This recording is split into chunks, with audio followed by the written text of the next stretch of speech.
And then this is the kind of new mic check. Okay. So yeah, that was a little bit of a problem with my mic in that it wasn't plugged in, so I apologize. Yeah, so the funny thing is I told myself to make sure I plug in my mic because I had to do some other stuff. So I had to unplug it earlier today, and I forgot to do my mic check. Rip. So anyway, I said welcome back in, everybody. Yesterday we went through some of the Chalice dungeons, so my current plans are to not screw that up again, but we went through up to layer 2 yesterday. We finished off with the Merciless Watchers. We did mostly Chalice dungeons, but my damage felt low, so I thought it would be more prudent for us to go to the Hintertombs this time around. So, welcome back into the chat again, everybody. It wouldn't be one of my streams if I didn't screw up my audio somehow. Jonas West, Copy to Pasty, Kermit the Durham, Mega Blair, welcome all back in, Stella B, and Joseph Sokolowski, Joe Brown, welcome all in. So thank you all for joining me again. So this is the Hintertombs. Yesterday we just went through Tumaru and like Lower Tumaru, essentially, and Central Tumaru. So right. And my plans for this stream are if after the Tumaru or the Hintertomb Chalice dungeons, we go back to the Tumerian ones and I still feel like my damage is low, I'll probably just go to the lecture hall and maybe farm a few of the slime scholars for a little bit, and maybe go to like the Nightmare Frontier before going back to the Chalices. But we should be okay for the most part. Oh yeah, and as Megalair points out, like the boss for the Hintertombs will be the Labyrinth Madmen, which is kind of fun. You can get their set and then I think this one's the trap. Okay, so not in this layer. So one of the interesting things about the Hintertombs is they're supposed to be like a more rural equivalent to the Chalice dungeons, essentially. So we'll get like more poison, more random animals. I think we can even see like a church giant with cannons in one of the levels. Although that might be a route. Damn, we got the Labyrinth Madmen. I didn't realize they showed up in the Hintertombs. So these dudes are like the Sadako guys. They're really scary. Especially if you're like not ready for that at all. Like we heard it shouting. I'm really surprised it caught aggro on me. Maybe it was up top over there. Yeah. So as we come down, like the Hintertombs, I think they're like more affiliated with poison and rot in general. And so like these are kind of more purplish tinged and these are like blood pools essentially. I don't remember if I showed these kind of things off in the other chalices. I probably did, but... Oh, the place is full of... Oh, you're talking about those ones. Okay, yeah, I thought you were talking about like the boss ones. Yeah. Tanner, welcome back in. Let's see if your internet lasts more than 2 minutes tonight. Oof. How are you doing today? I'm doing pretty well. How's everyone in chat doing? Well, I'm doing well when I remember to fix my audio. Alright, so it looks like there's no hanging bodies in this one. We get more chandeliers. So that's a little bit different. But overall, like the Hintertombs are kind of just more or less like a throwaway dungeon. I think you get the root chalices here, or not the root one, but the short ritual chalice, so that there is like some incentive to do this place, especially with like the set and whatnot, but not a lot of incentive. Madmen are the scariest guys in the game for you. Your whole soul punches when they run at you. It's understandable. Oh wow. Just sat down. Alright, Mega Blair, thank you for dropping in for a little bit. Hopefully you'll be back soon. Oh wow, the lever seemed pretty close. It's a filler chalice? Kinda, yeah.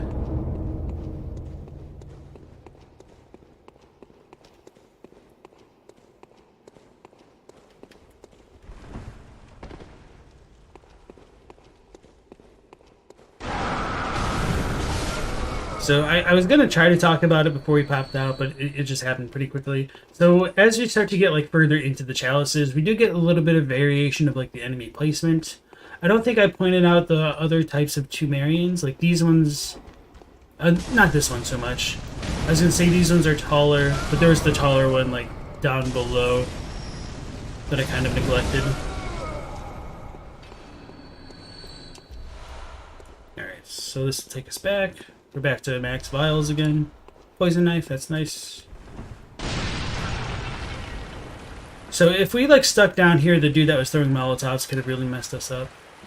So this way? Yeah, okay. And where's our lever room? Over there.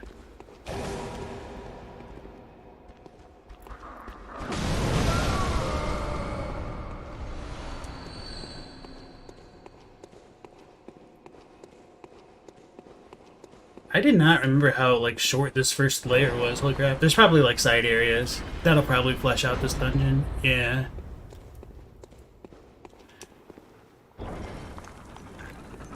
It's probably just ritual materials here, so I'll probably try to ignore the enemies if I can.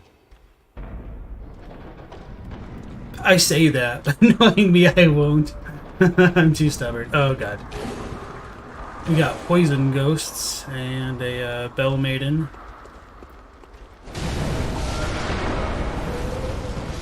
She's gonna drop some quicksilver bullets, which we need. And part of the reason I also don't want to skip the enemies is just because I do need the echoes to buy more quicksilver bullets, especially with the arcane build. And even more blood vials, because I was just getting clapped by the merciless watchers. Copy says, the only thing you do like about the Hintertombs is they're darker and creepier. Yeah, I mean, I like the boss that you get in the third layer here. That's a trap. So it's going to shoot something. No?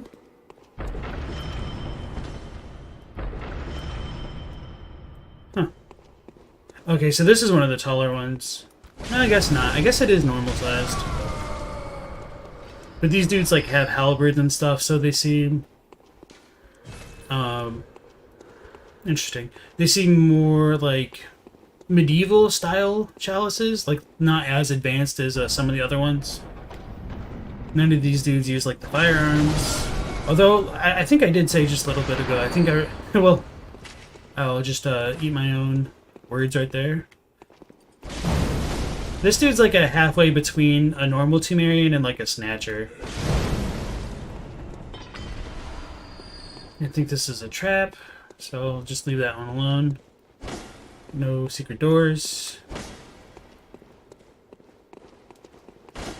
Devil says, can you get some Bolt Arcane Gems? You feel bad for the Temerians when they die from fire. I mean, if the game will feel so welcome as to drop them, I will gladly welcome in those kind of gems myself. El Degusto, welcome in. Not as much lore going further and further into the dungeons, at least until we kill the boss in this area.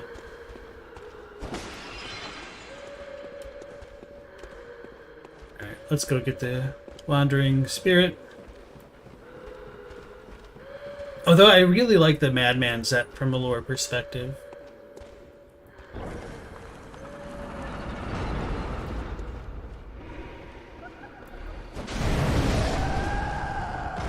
Those things also have like the same laughs as the Bound Women of Canehurst, I think. I don't think that's super important. I think I just noticed it right now.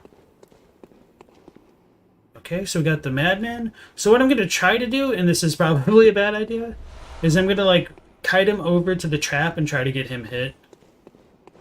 I mean, I could probably just try and parry it, really. Oh no. Oh, we do damage. Okay. It's unfortunate we don't get like the twin scythes like a true edgelord in this game. Because that's a really cool weapon set.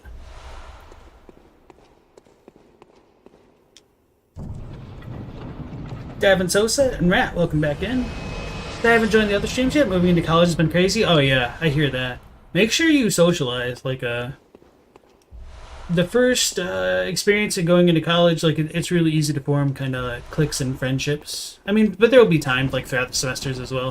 So I hope you have a good experience, and hope your move has been a smooth transition. Artur Shimchak, I think. Middle of the night, but nothing to do but watch an awesome stream. Thank you. Don't I have a hip lamp? You know what? I don't think I can buy it because I didn't kill the cleric beast yet, and I'm pretty confident the hand lantern comes from that Saw Hunter badge. Did I get the treasure? I don't think I did. If I did, I totally wasn't paying attention to what I grabbed at all. It's probably just ritual materials. Yeah, I grabbed something, and I don't remember. Whoops. Okay. Patrick N, welcome back. Tanner says, from a lore standpoint, why is Rom the dumb spider found in the Chalice dungeons? That is an excellent question. I don't have an excellent answer for, unfortunately. Between her and Abritus and, like, the Amygdalae, I mean, Amygdalae aren't that big a deal, but, Dark Beast Parl, as we will see in this version of the game, there's not a lot of good reasons for why there's multiples of them. So my kind of headcanon rationale to try to explain it as best I can would be that these are probably like a nightmarish representation of an aspect of reality. Or maybe a memory, kind of like in Sekiro or something like that. So the man-eater boars are kind of scary if you don't have the space to work with them. Like, I mean, we got clapped in Yargul by the one, and, that's not good. It just fell.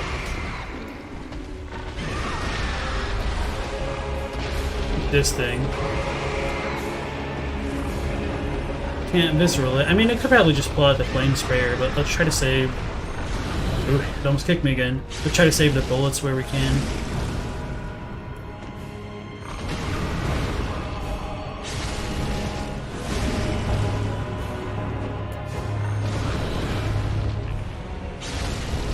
Spiders love sellers. College has an esports team? That's wild. About to force them to play competitive Bloodborne invasions. Competitive Soulsborne PvP. That's a thing, I guess. Radiant Blood Gemstone. It's cool, but not exactly good for our build. Light our lamp. Joseph says, you're thinking about how in Souls games and Sekiro the left arm seems to be related to corruption, but in Bloodborne it's the right leg, but if you turn the body 180 degrees it's in the same spot, probably nothing. Derek, welcome back in. Backstab chaining is giving you Dark Souls Remastered flashbacks. Davin says, Chalice Parl spammy AoE sometimes. Let's make a Lovecraftian horror Dark Souls game. What kind of bosses do we implement? Big boars. Nice. You could have misspelled boars and it still would have been accurate.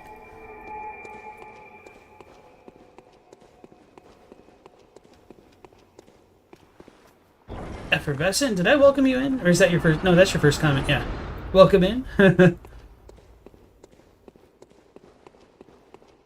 Alright, so I think this layer doesn't have anything either. It's probably just the third one that has decent things.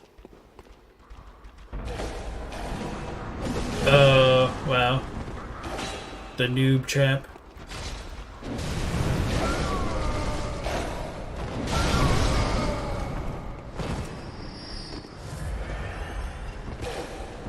So it came from this way.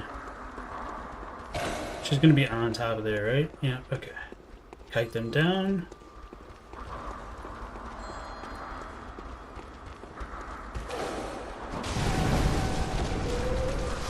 Walk away. Okay. Joe Brown says, you feel like the most dangerous thing the enemies can do in this game is kick you, like the pig's back tech. Ludwig does the same thing, Gascoigne and the Church Giants. That is part of the reason why I have such trouble with the damn Bloodlickers, too. Because they've got, like, the rear leg kick. So you can't just stand behind them. I should really approach them typically the same way that I would, like, a Scourge Beast. But Scourge Beasts are ironically easier to deal with. Because you can just kind of get behind them. But I usually just like step to the side and then just chain spam R1s. Depending on the weapon. Look up for any spiders. Okay, none. We'll get another angry dog. Another Labyrinth Madman. Ludwig makes sense. Horse kicks suck. Yeah. It's a little bit of a shame that Patches wasn't Ludwig.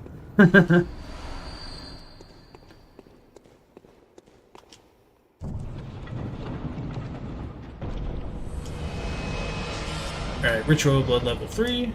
Didn't I get a 4 before? And that was... Oh yeah, because I was in the other, like, higher tier dungeon.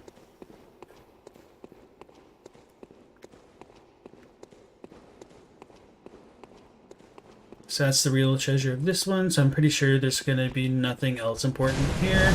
Because we're in the side area. Oh, there's another chest. That's cool. Ooh. The random lock-on actually saved me. Well, it almost looks like that thing was carrying, like, a fish hook. I mean, it probably has a real purpose that I just am ignorant of. Either that or, like, they're fishing for whales. Because we do see, like, occasional whale corpses down in, like, the pools.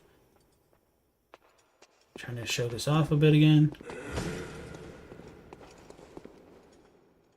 Yeah, I don't know if there's any, like, real purpose for that. That shape. Like, I mean, it does kind of look like a shepherd's crook as well, but other than the pigs, there's really not a ton of livestock down here.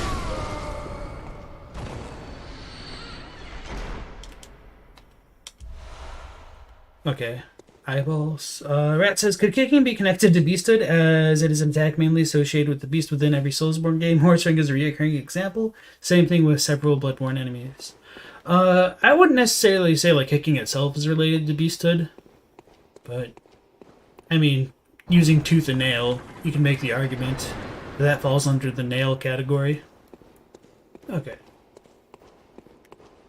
Where did we come in from? Oh yeah, we came from up top.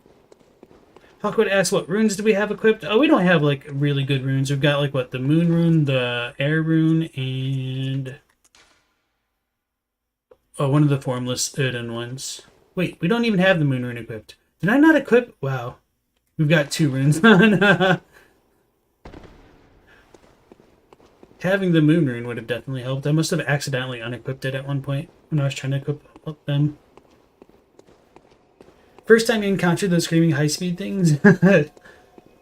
Mortis, welcome in. You finished rewatching the Hellsing series today and saw some parallels to Bloodborne? Sweet. Feel free to share them. I'm sure, like, there's going to be a decent number of them with, like, all the, vampire mythology present in those.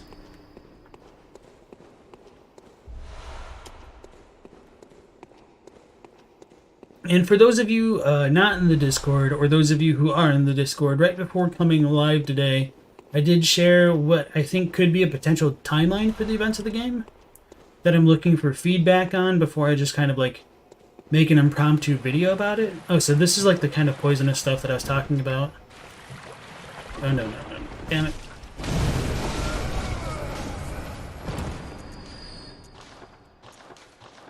I guess I'm kind of low on antidotes.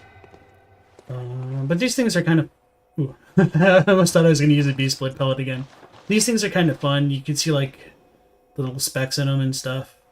They're purple. They really don't look too different from the other blood spatters. But it does make me wonder if, like, there's more impure blood here, or why we've got that going on. Aaron Blood, welcome in. Just passing by, so hello. Need to sleep? Okay, no worries. Thank you for dropping in. Blank thing, you wonder what kind of person Mikolash was before he went insane? Yeah. Like, part of me would kind of like Mikolash's, like, corporeal form to still have been Willem. But with the kind of corpse that we see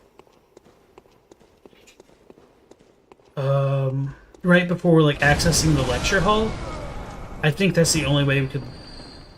Or, sorry, I think that's, like, the only... what am I trying to say? We could say that...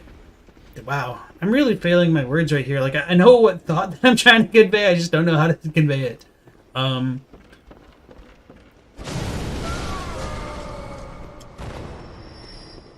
I don't think there's any other way to interpret that corpse that we use to access the lecture hall in the Advent Plaza as being anything other than Mikolash's corpse, unfortunately. Which is fine. But I just would have liked if, like, Mikolash still had that kind of a connection to Willem. But it makes sense that they changed it up. I missed Rune Slot 2 days ago after the Hemic Witch fight. Rip. Yeah. I realized since I only have 2 equipped that I must have missed it somewhere. Mortis says, especially with the centipedes in the first episode, that reminded you of Kegare. Dang it, dang it, dang it. Okay, sweet. We'll probably just get shards. Hey, oh, gemstones. So these things are cool. They're like poisonous mist. Oh yeah, and I never pointed it out, and I meant to in like the not Tomb of Odin, the church chapel. Odin Chapel. Wow. Really blanking on the name. In Odin Chapel, and like all of these urns which have like the beast repelling incense, they're filled with bones. And the easiest way to spot that is when you go into like Upper Cathedral Ward, there's like the room with a bunch of pots filled with the incense before you go in there. If you break them open, you'll see like the bones of skeletons pop out. So the incense which repels the beast is made out of the human remains. So this does call into question, like, are human remains or of like the Hintertomb people in here? Is that why this is here? I wonder if this is a visual bug or something. So I think that's worth wondering about. Hellsing OST is really good. You bought the disc for it. You recommend the manga if you haven't checked out. Patrick says maybe a younger version of Willem. Yeah, so Mikolash was going to be like Willem's dream form at one point, and internally in the older versions of the game, Mikolash is just called like sorry, not Mikolash. Willem is just called like the cast-off shell of Mikolash. So kind of like how the Empty Phantasm shell is called the Empty Phantasm shell. That's just kind of what Willem was called, but like the Mikolash empty shell. So Mikolash's empty shell. Actually, let's get some footage of this since... I mean, I guess it's too late since I already made my, what's called? Hunter's Mark video. Nonetheless. So, we got some hanged men, and presumably their blood would drip down into this, like, little swamp of poisonous muck.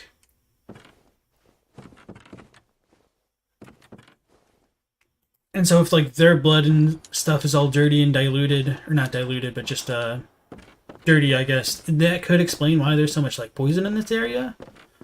But it's hard to say where their poison came from. We could just say, like, maybe it's the ashen blood, or maybe it's just something that they were doing. Maybe they're cut off from the rest of Chimru, so their blood stopped, like, flowing down to them, and so they're stagnant. I guess there's a bunch of different ways you can go with it.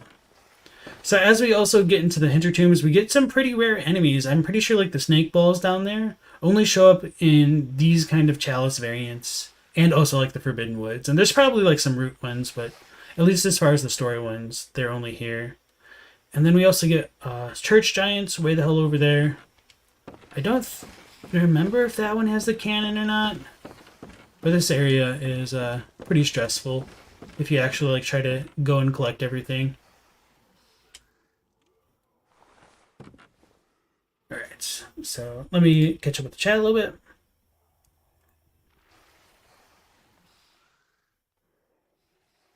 Mortis says, the blood drinking works in Hellsing is similar to Blood Echo's work. Also, the whole special bullets thing is the same in Hellsing, but instead of blood, it's silver, mercury, and explosive rounds. But that's kind of a given, yeah.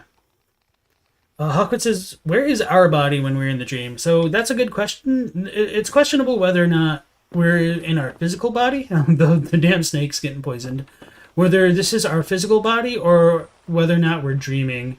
Since we kind of like fizzle into nothing, you could make the argument that the player's body, or like the player is dreaming and whatnot, but I don't know. It's kind of open for interpretation, I think. But if you want to look at like the Yharnam sunrise ending, you could say that we're just outside of Odin Chapel, asleep on a well. We got another madman there, which is important to note. Don't want to fight 2 enemies at once ever in any of these games.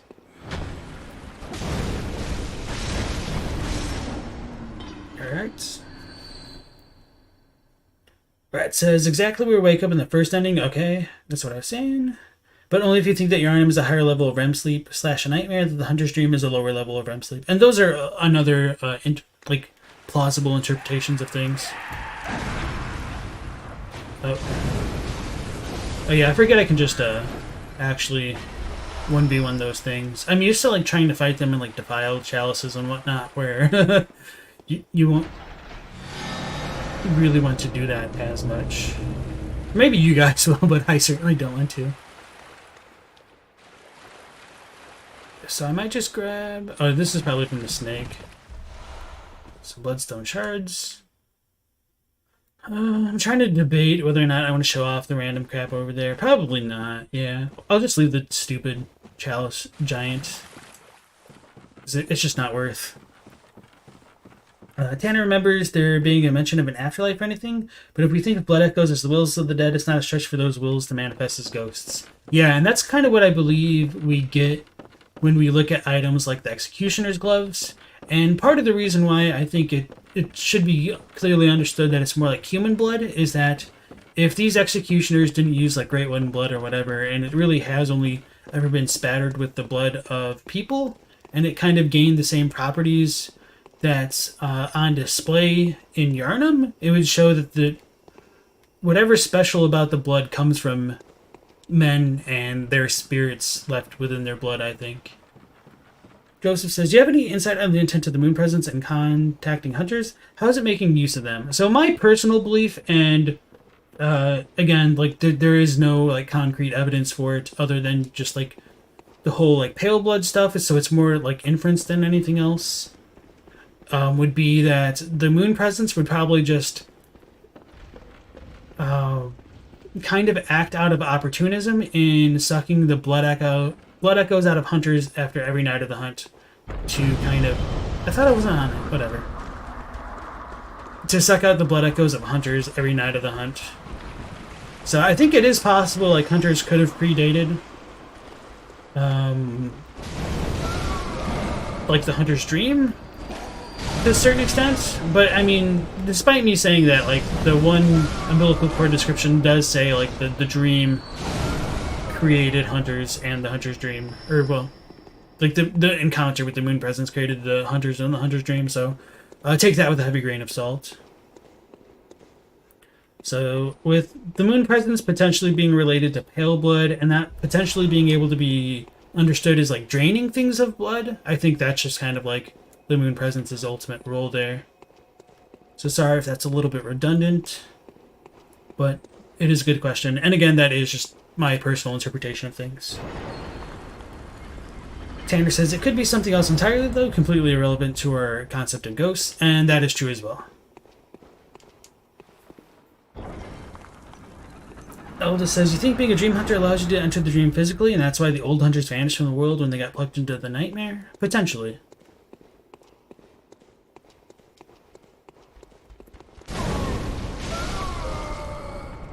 Because we do have people like Jura, after they kill us, they're go back to the dream. Think about what you did. So, there certainly can be a decent argument to make about, us not having our actual, physical bodies in Yharnam throughout this night. So the sound effects are a little loud on my end. How does the sound balance seem to you guys? Because if it's on my end, I'll just change it.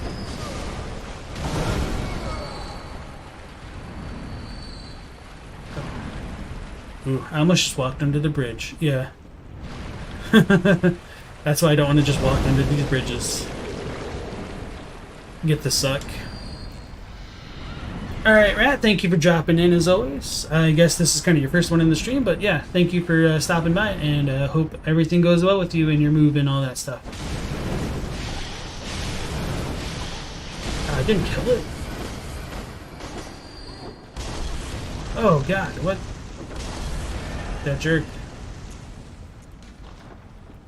I need to put this on here. Wasting too much time doing that. More orientation stuff? Good luck with that. Tanner says maybe the moon presence wanted some eldritch sleep, baby crying and all that, and that's another plausible interpretation of things I guess. So I don't think I've shown this off yet, but you can also just shoot the oil urns, which is when the blunderbuss is nicer. Alright.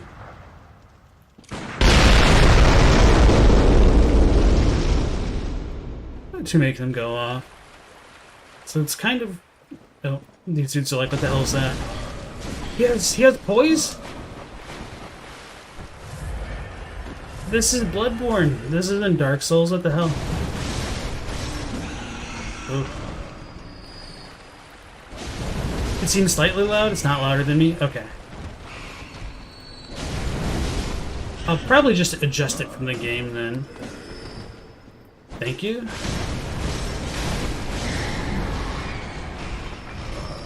It kicked me. There's... Oh, Rat just left. What I was gonna say. There's the, What the hell? Did I just, like, go through the ceiling? Did I get grabbed by a rat?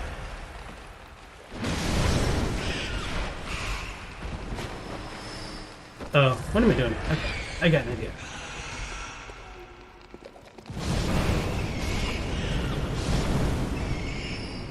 There we go. I don't know why I didn't think of that sooner. Okay.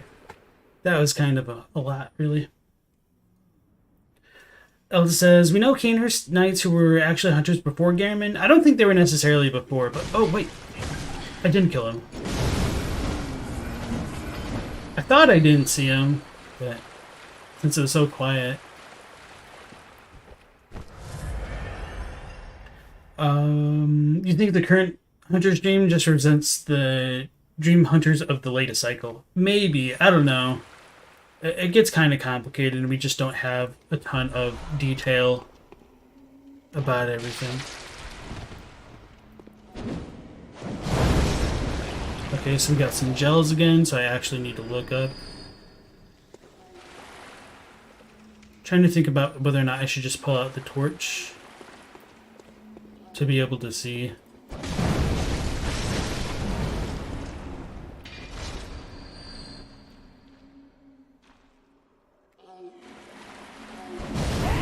Oh, these are the rotted corpses, I think. Oh, okay, that makes sense. They're probably not gels. Alright, once I grab these treasures, I'll read chat.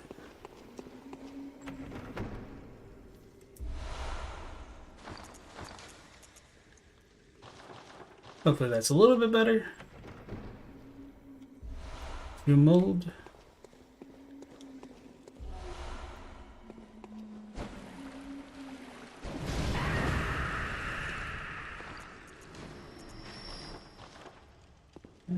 So we get like the dudes that we find in the sewers of Yharnam as well, which is kind of what was chasing us, like groaning like that. And so we get like another pool of blood, but not as many hanged men because we're like underground. Joseph says it's similar to the chosen undead bringing all the souls to Gwyn in a way. You kind of like to think the Moon Presence just like the playlist board, and not only like the Gwyn thing, but there's also the analogs or parallels to that and the old one in Demon Souls. There are hunter symbols. Oh, wait, where were we? There are hunter symbols in Tumor, so these guys knew about that concept, you think? So the Hunter's Dream might have existed back then. So on my latest video, I've posited the way that I think the Tumerians would have thought about like the Hunter's Mark would be that it would represent blood echoes and hanged men that would essentially serve as the source of the blood echoes. But that is a more personal interpretation of things, as always.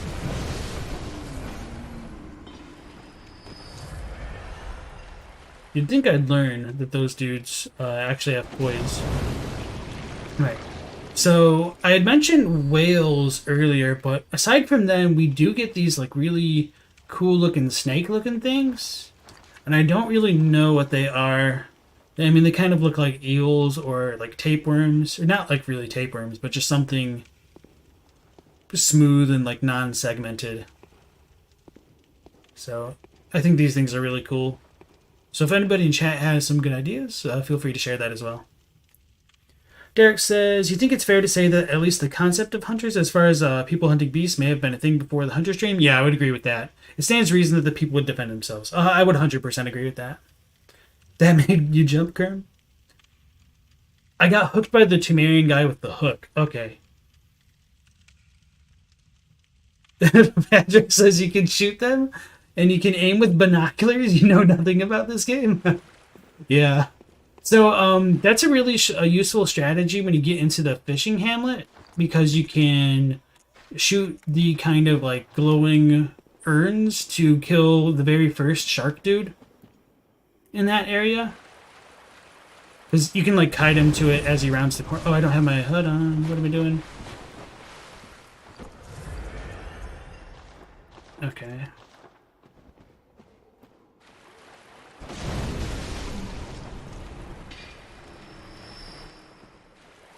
So I heard it. Okay, there we go.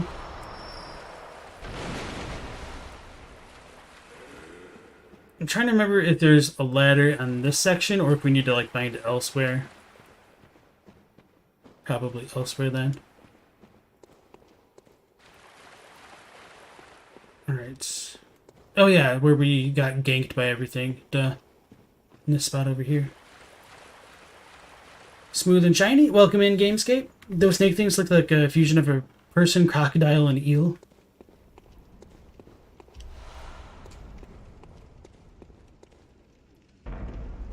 Oh, yeah, yeah. So this is one of the other cooler things about like coming into the Chalice dungeons. I don't know if these were even present in the other ones, but we get messengers holding lanterns. And granted, I would say like we can see messengers in the waking world, so it doesn't necessarily have to mean that the chalices are a dream, but I think it's more likely because the only other times like we see these kind of messengers, I think, are like in places like the Nightmare Frontier. And I'll try to remember to show those off if we go there as well. Trying to think of which way we need to go.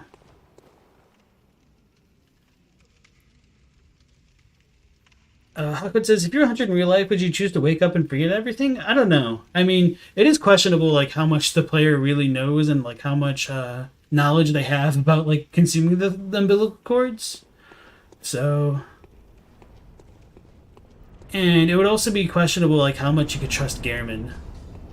I mean, you don't really have too much of a reason to distrust him, or mistrust him, I suppose, but... Kind of hard to take some of that stuff in stride, I think. Tomb mold. This is just a side area, isn't it? I don't remember what I'm doing. So yeah, the Hintertombs has some quite expansive areas. So like that first layer seemed really shallow, but this one and the next one seem a lot bigger. They do occasionally do that hook and lift you up in the air. Thank you. Elda says, you think the hunter's rune means sacrifice, and the most common form of that is hanged men to collect the blood, and the hunters who sacrifice themselves to the god. Simon's crossbow with a scope is sick. Oh yeah, his bow blade. Okay, we got another angry Sadako looking like dude.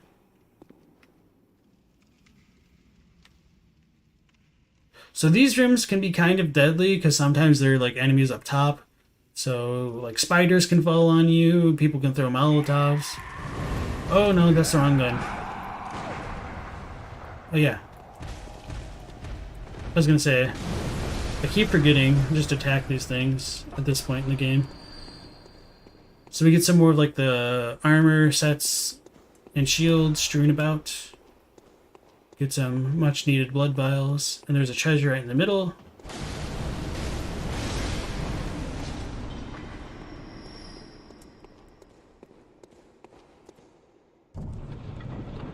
And a bunch of hanged men. Some eyeballs. Not very useful. Joe Brown says, Gehrman mentioning using the doll does suggest that whatever leveling up represents in-world is somehow illicit. Maybe that's because it's really them fattening you up for the moon presence. It's a possibility. It's probably a strong one, to be honest, just because like the level up icon is a rune, is like a moon, a crescent moon, so yeah. it could be tied to the moon that we're able to level up, but I just wish there was a little bit more of like almost everything to just be able to get like that solid answer we all want. But no such luck. Aiming with the binoculars was also in Dark Souls 2. I think you can do it in 1 as well. Maybe I might be misremembering, but some oil rings. How did I miss like all these items? You know, everyone's mind goes up the gutter at that line, but you think it's more just like supposed to be a secret thing? Yeah, I agree.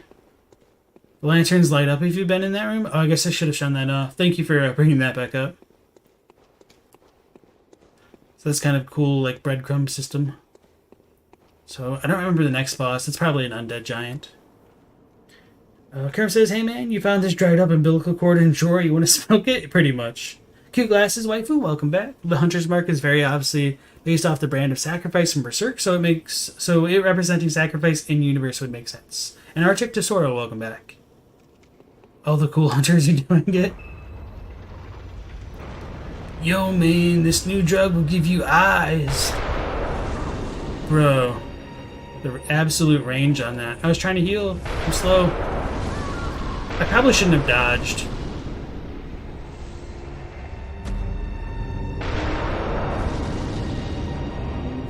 Especially after what happened the first one. I think it's just because I dodged. I also took like the punishment damage from that. Welcome back, Mega Blair.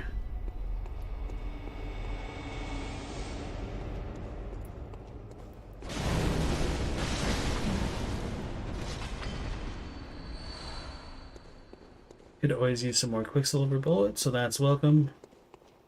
So we're not going to be able to visceral this dude, so let's use our flame sprayer. Something fell through the floor again.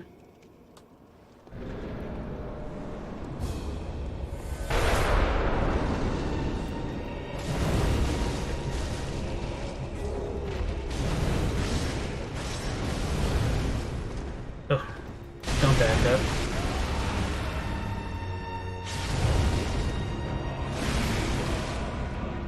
I should be able to like rally through a lot of this guy's damage if I get hit, it seems. As long as it's not the damn pick or the cannon.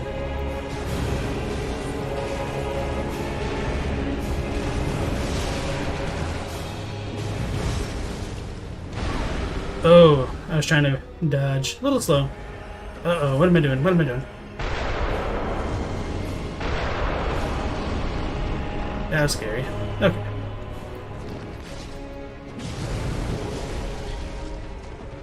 Back up.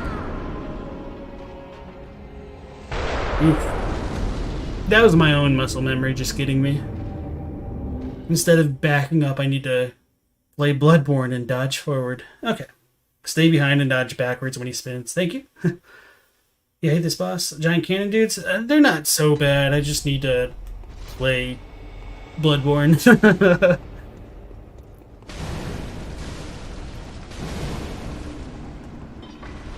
Like Dark Souls and Demon Souls, I mean, you can still like dodge in. It's really effective. They just don't punish you as well for just dodging straight back as Bloodborne does. Cannons are no joke, definitely not. Speaking of which, let's put on the Charred Hunter garb. Wouldn't put it past Miyazaki to actually been hanging upside down when he came up with half of this. Yeah, you gotta get that blood flowing.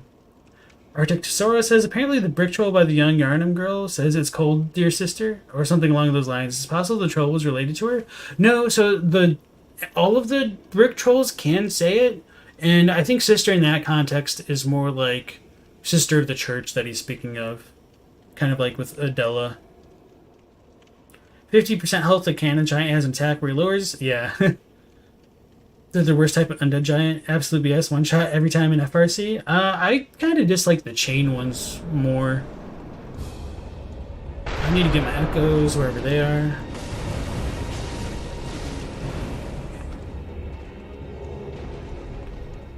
Probably gonna get shot. Oh, damn, that sucks.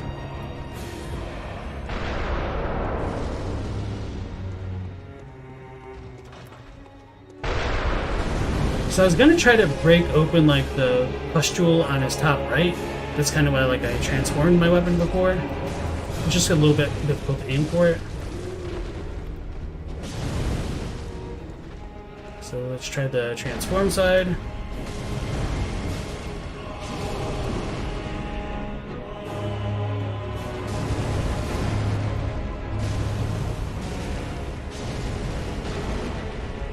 Some stamina back.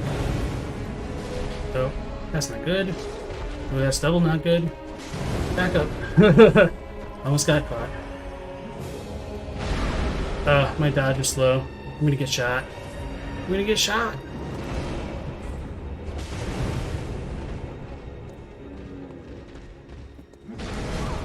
Oh, damn.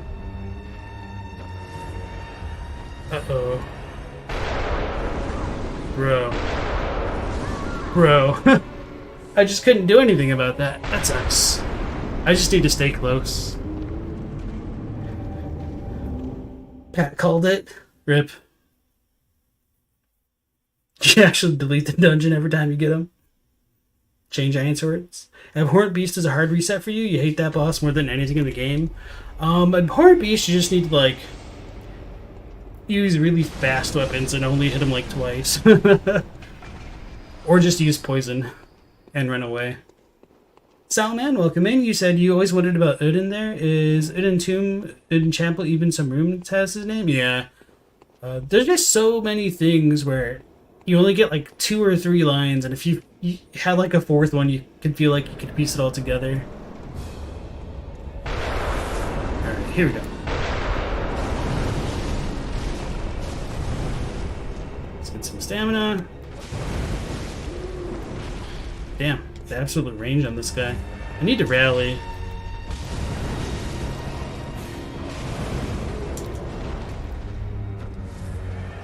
And stop panic healing as much. Okay, that's a cool chain attack I can do.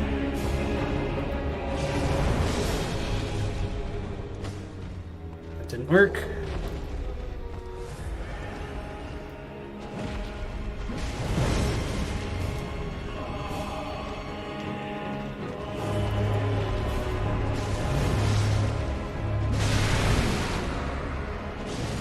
Okay.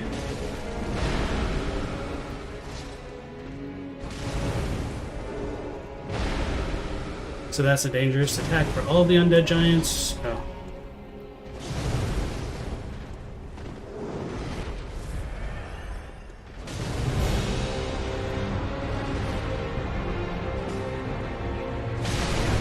Alright, here we go.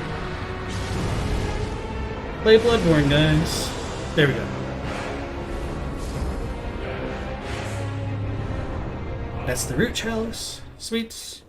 And so the next one we'll get the Madmen. And I don't remember what they drop. But that's probably the short ritual chalice. What they drop. Don't lock on him. I'll lock on how I want. Panny, welcome in. Some of the bosses are so tough. Derek's about to fight Lawrence for the first time. Somehow missed his fight on your first playthrough. It's really easy to miss, to be honest. Like, you go to the Grand Cathedral once, and there's not... That's gonna be it, huh? There's not like a lot of indication that you can go back there for anything different, other than just like the big old giant flame beast, I guess. Thank you all for the GG. Siri, welcome in. You caught the live stream, sweet. Alright, so let's go back to the dream and turn in some echoes. And maybe look at some of our messed up runes and blood gems. Gamescape, you enjoying the stream? Been really digging the past few nights? Sweet, thank you. Appreciate that. I also need to drink. Oh, I forgot to turn on Nightbot because of the audio stuff. No, that's just all my fault, not the audio stuff. I'm like, why am I so thirsty? Because I don't have anything telling me to drink water. Welcome. What? Very well. Damn, no more echoes after that. Farewell. At this point, I'll need Nightbot to tell me to manually breathe. 2 echoes left. That's awesome. Did I pick up more twins? I did. Okay, so I can upgrade that. I can also... No, I can't. We'll just leave the flame sprayer.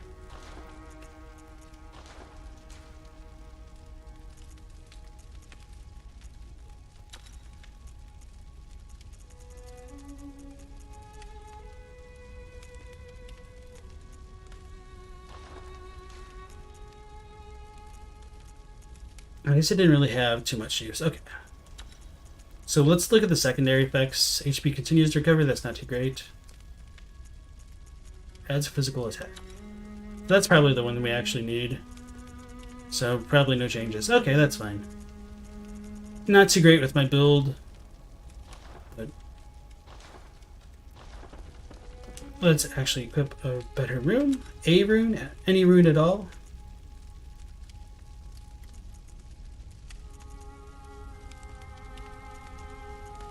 Interesting. So the higher tiers are like literally higher up. I thought it was the other way around. Maybe they changed that. Maybe I'm just misremembering. Okay. The music's so nostalgic. Tanner says, totally irrelevant, but you love how all my streams have 99% likes and a single dislike. That one dude is so chuffed. Gotta come back and let me know every time what a dingus. I mean, you can't win them all, unfortunately. Panny asked if I platinumed the game. Yes, definitely. Did that a few years back. Had a blast doing it. Could be a dislike bot. That'd be weird.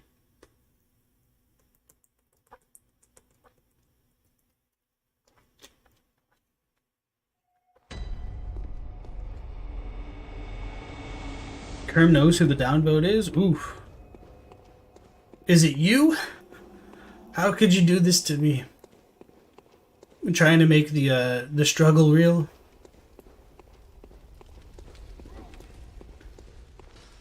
I like the throwing knife animation. It just seems so nonchalant. Well, I guess the damage is kind of insignificant too. Yay, more poison. Would not be the Hintertombs without it. Ugh, this place just seems like an ordeal already. Somebody's latched onto this channel of all things. It's the old lore channels. That's who they are. That's why we need to fear them.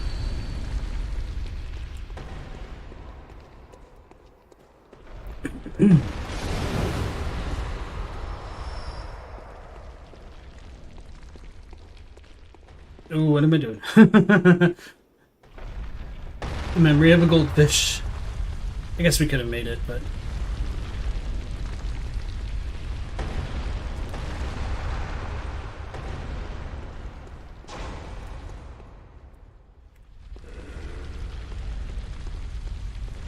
You heard they lock onto channels with a growing following? Okay. Just out of no reason. Yeah, the algorithm's weird. I mean, I've never heard of, like, the dislike bots. I would have assumed it'd be, like, a more coordinated thing if there were any. Oh, God. That's when I should use, like, transforming packs more, huh?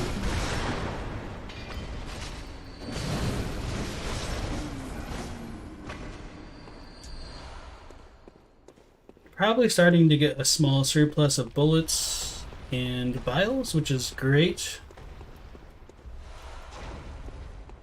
Let's get some chests.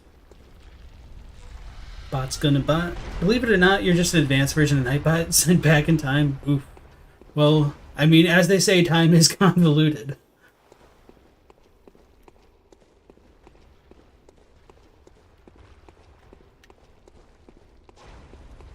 Or is this like a Terminator thing and I end up being, John Connor? Doubt that. Allie, welcome into the stream. Oh, great metal man from the future, tell us how Elden Ring is. Ask him the real questions, the real deep lore. Even better chance. Let's look at our hallway before we get run over. What was he saying? Even better is that it's some a-hole on the internet. Not gonna sweat it too much. Effervescent says, in terms of channel growth, dislikes don't affect you in the algorithm anyway. In fact, it's better to dislike than to not like. Yeah. As they say, there's like no such thing as bad press, I guess. And so just as long as like a channel can even elicit a response is probably enough for the algorithm to a certain degree. I'm sure like if I was getting reported more along with it, it might be a bigger deal.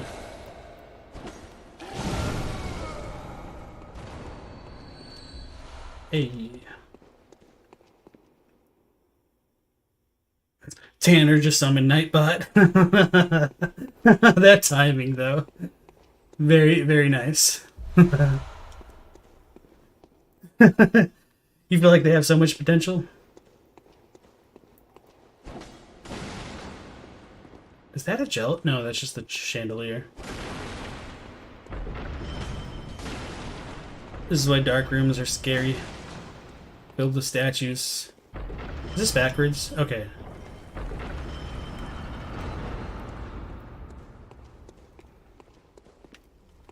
We're missing something. Here? No.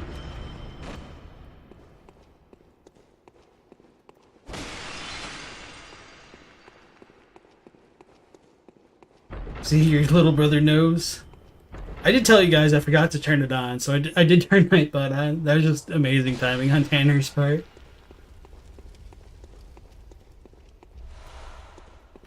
Okay, there's no frickin' way. Because that's the throwing knife dude, isn't it? Yeah. How do I just keep missing all these items? I mean, I'm probably like looking at chat, or trying to.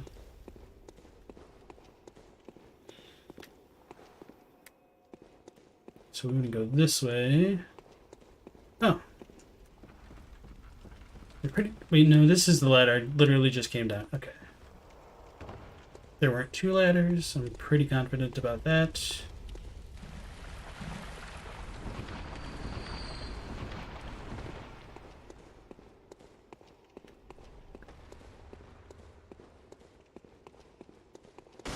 I'm so freaking confused at this point.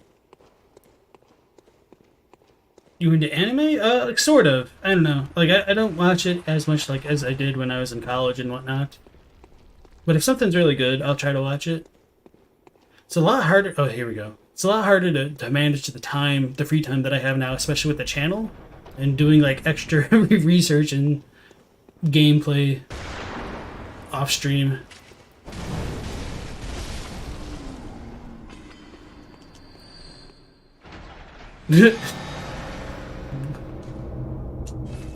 This dude got so tired of waiting for me, he killed himself. Hey, we get a Sage Wrist from him. That's cool. Alright, was that... You can be invincible, these dungeons would still be spooky. Ludwig is weak to flame, you think? Try fire paper and of course just learn his attack patterns. I hit and run that one. Oh, you guys are asking for Ludwig advice? Yeah, Ludwig... a lot of it is like the attack patterns, and... his limbs in the first phase are fairly easily... maybe not like easily breakable, but you can do it. Ooh, that was dangerous.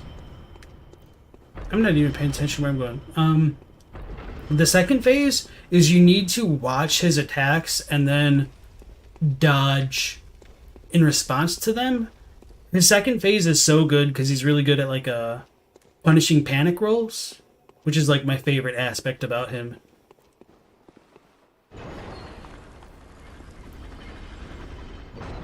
Yeah, so for Ludwig, you just kind of like want to get beside him. And you can like fish out some of his more punishable attacks, like the acid breath. So yeah, for the acid breath, for some reason that can give people some trouble. If you just dodge like through it, like in and towards the left, you can just completely ignore it for the most part. There's very little decent anime as of late, unfortunately. I really like Jujutsu Kaisen. That was like the most recent anime that I've watched. His jump attack is insane. The ceiling drop. Yeah, the music in his second phase is chef's kiss indeed.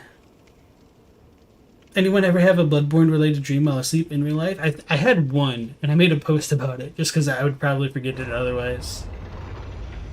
You just like the shot he does when he jumps to the ceiling. Wait, BSB? Oh, is there another...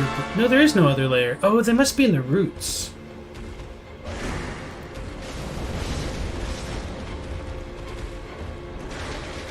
That was weird. Hey, that didn't poison me at all.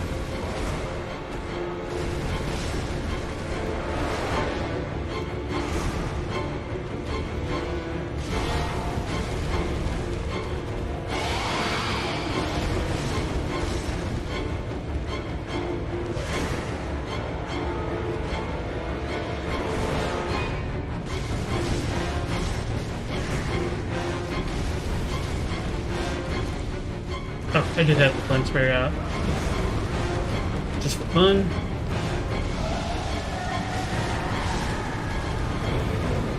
Rip.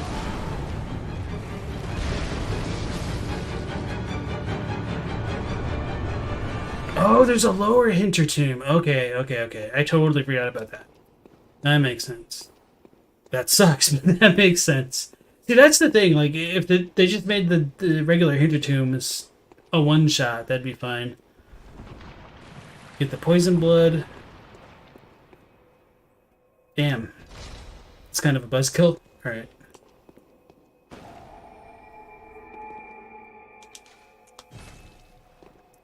Let's go to the lecture hall just to break things up a little bit. Dorohedoro. Oh yeah, I did watch that on Netflix a little bit. That was pretty decent. That one surprised me. Like, I was just scrolling through looking for something one day and I went for that. Welcome. What? Very well. I don't even have enough to level up after that. And I have the moon rune on. May. Let's check our status over here. 9 and 43. Okay.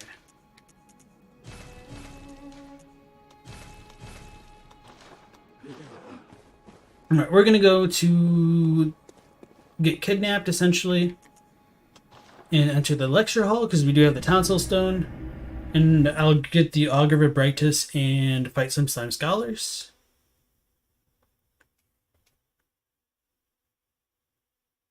Odd Taxi, definitely give it a watch. I might be thinking of the lower hinter tomb. Yeah, I completely forgot it existed. That wasn't a fight, it was an execution? Yeah, Bloodstarved Beast, I've definitely fought enough to have a pretty good handle of that fight. Yeah, let's just run. I was gonna think about warping again, but not with these load times. If you like the anime, you'll love the manga. You're a bit biased to the manga as your intro to it, but it's a good recommendation. Sweet. I was thinking of checking out the Jujutsu Kaisen manga. Part of the issue is, like, I was known as no self-control, so I just like to binge everything. And so I'll like watch or catch up on a new series at a time. Then I'll get all caught up to the most recent thing, and then I just won't touch it for years, so I can binge it again afterward. Which is what happened to me in Berserk, and well, we all kind of know what happened with that.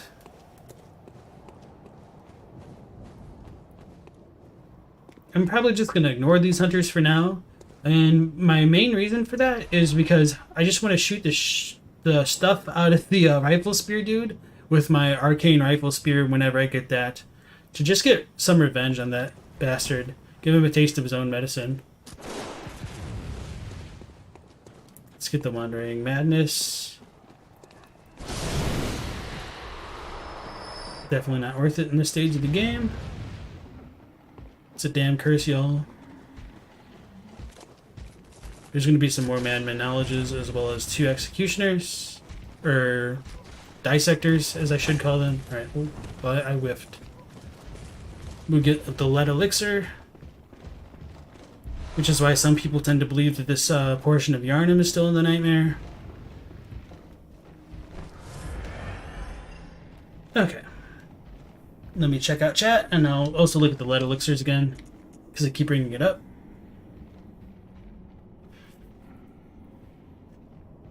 Never heard of Dorohedoro before Netflix, but there's like 25 or so books to it. You read 10 of them that a friend lent you. It's really cool and creative world. Yeah, it was interesting. Definitely a pleasant surprise.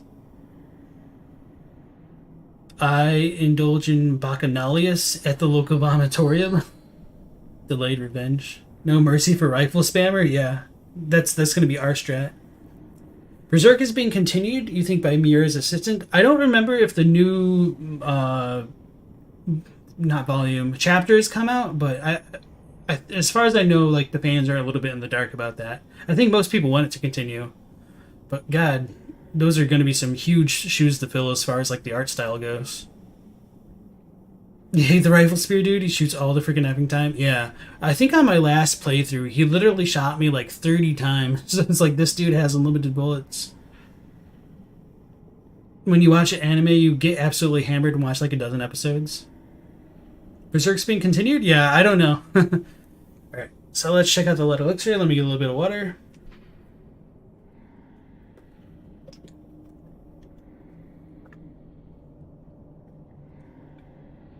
A heavy, syrupy liquid medicine temporarily shifts weight to make deflection of attacks easier, but must be used with care as it also slows movement with no change to defense.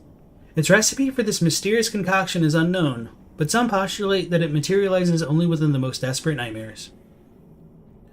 So that final line there is a little bit off in terms of the translation, in my opinion. I would say that it only materializes in nightmarish despair, and some people don't see that as being a big deal, but for a pedant like me, I think it's a really big deal because a lot of people take this line to mean that, like, oh, since we find this lead elixir on that corpse in Yharnam, that must mean that we're in a nightmare.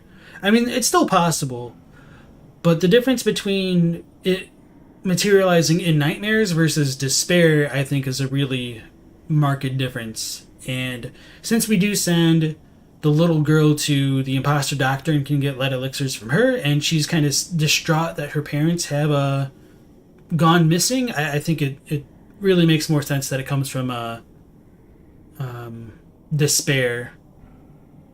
And I mean, desperate isn't even kind of close to despair in a way. I mean, it is, but it's a really big difference. Okay, so that's my little spiel about that, and now we get to listen to patches.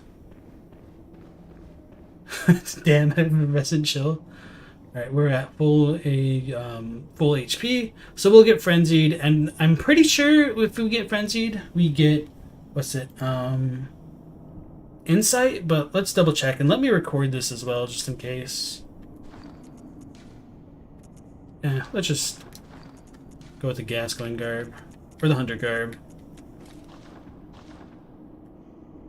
Okay, that looks pretty, basic. For the footage, we get Amy up there, one of them at least.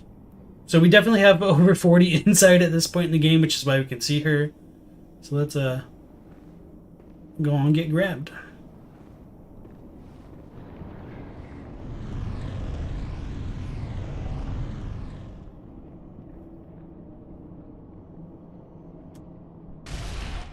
I guess we don't get frenzied from that one. Maybe it's because we have the tonsil stone. Oh, Amygdala.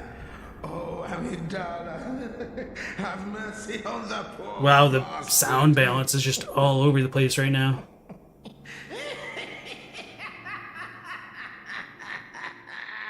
He's like bouncing between the left and right channels in my headphones like crazy. Lecture building, we get 2 points of insight from getting grabbed. But that's also probably just from, maybe just from being transported here. Maybe we could have gotten one from the Amygdala, maybe one from coming in here. We don't really know. So, yeah. The little girl died in absolute fear. She was numbed. Max got a PS5, sweet. Playing through Demon Souls, nice. I just finished my Demon Souls playthrough yesterday, or is it 2 days ago? You always get frenzied? So maybe it's a 1.0 difference that it gets screwed up, because I was really confident you get frenzied as well. This could just be a version difference.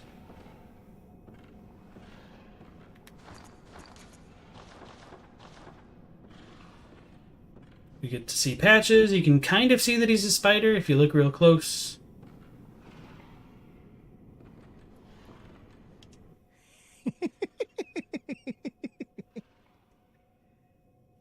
What a joy it is to behold the divine. It must be such a pleasure. You're in my debt, you know. You're nigh on a beast of the field. But here you are, treading a measure with the gods.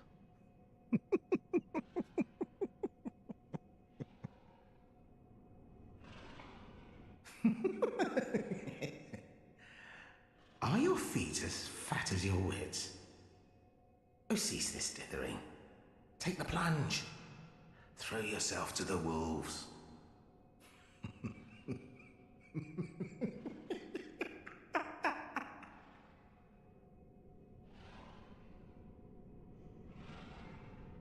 So, I've mentioned this before on my previous streams. I feel like they really made Patches' language a lot more flowery in English, so it's a little bit harder to understand what he's really trying to get at.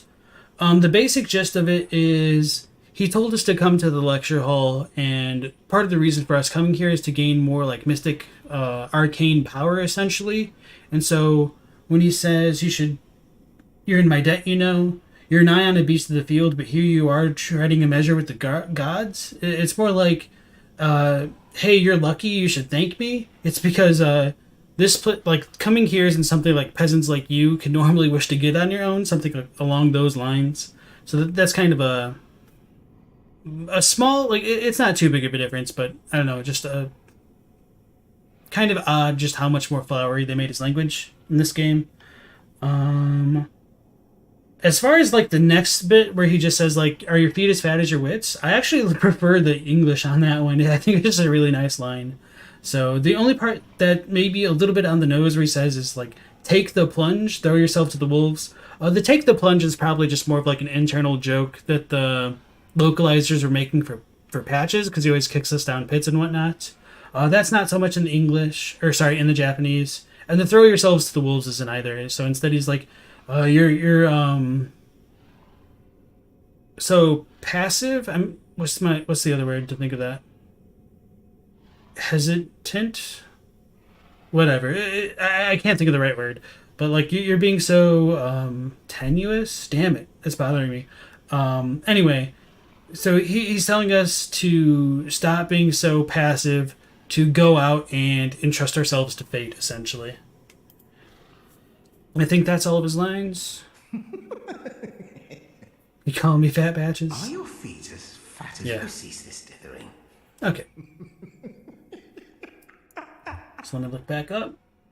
You guys asked what are the amygdala exactly?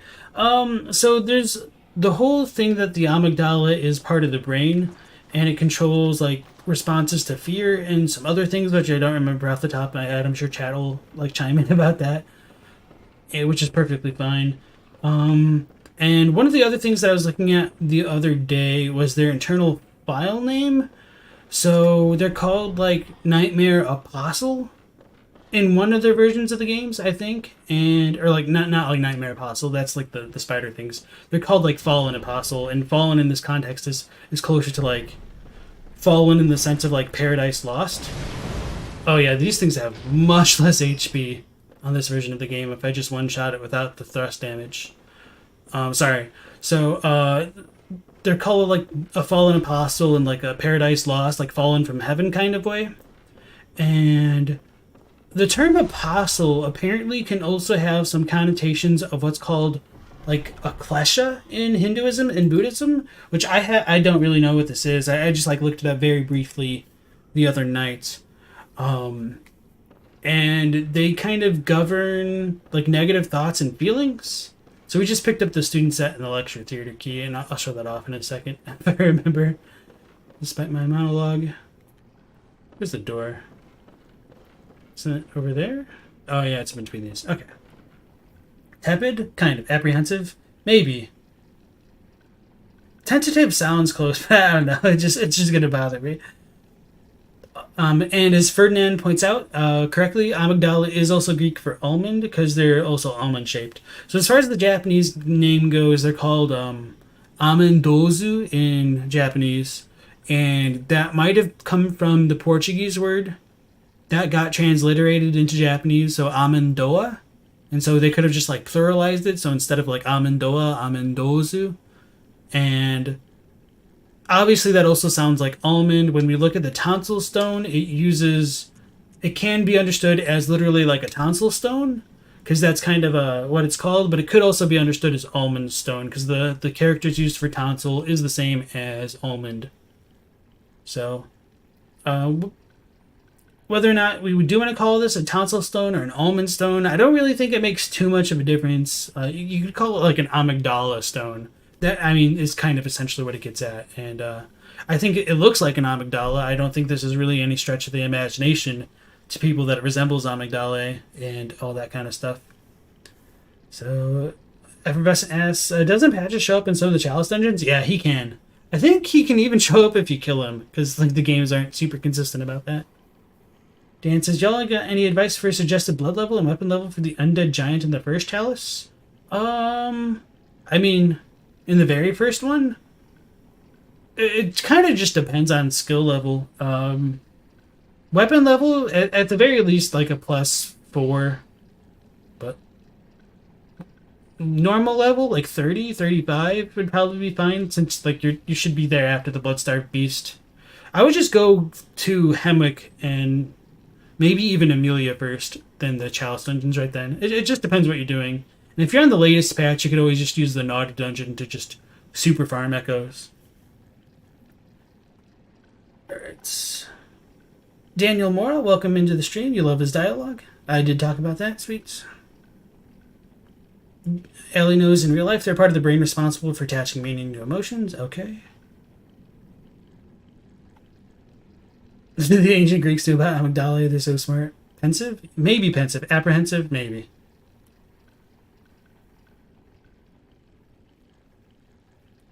Oh yeah, +1 Saw Cleaver will do very little damage. You should definitely have a +3 by the time you're going through Cathedral Ward, if you just kill like all the Madmen's knowledges around. Siri says in the German translation, this tonsil stone is called the almond stone. Okay, sweet. I mean, it makes sense. Like, you can get almond from just like tonsil in the English. So the localizers probably just didn't know what to go with. So they just went with tonsil stone because it's more straightforward, I would guess. Tanner misheard Klasha as Kasha.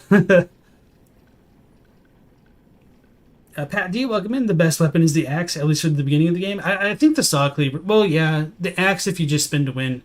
Maybe the very early stages of the game. I think the saw cleaver might be like the most broken of the three, but I feel like the cane can also be the most balanced. I don't know. Alright, so what else did we get? We picked up the lecture theater key. Key to the lecture theater and the lecture building. Today, the two-story lecture building is adrift in the nightmare, but once it was a place of reflection where scholars learned of history and archaeology.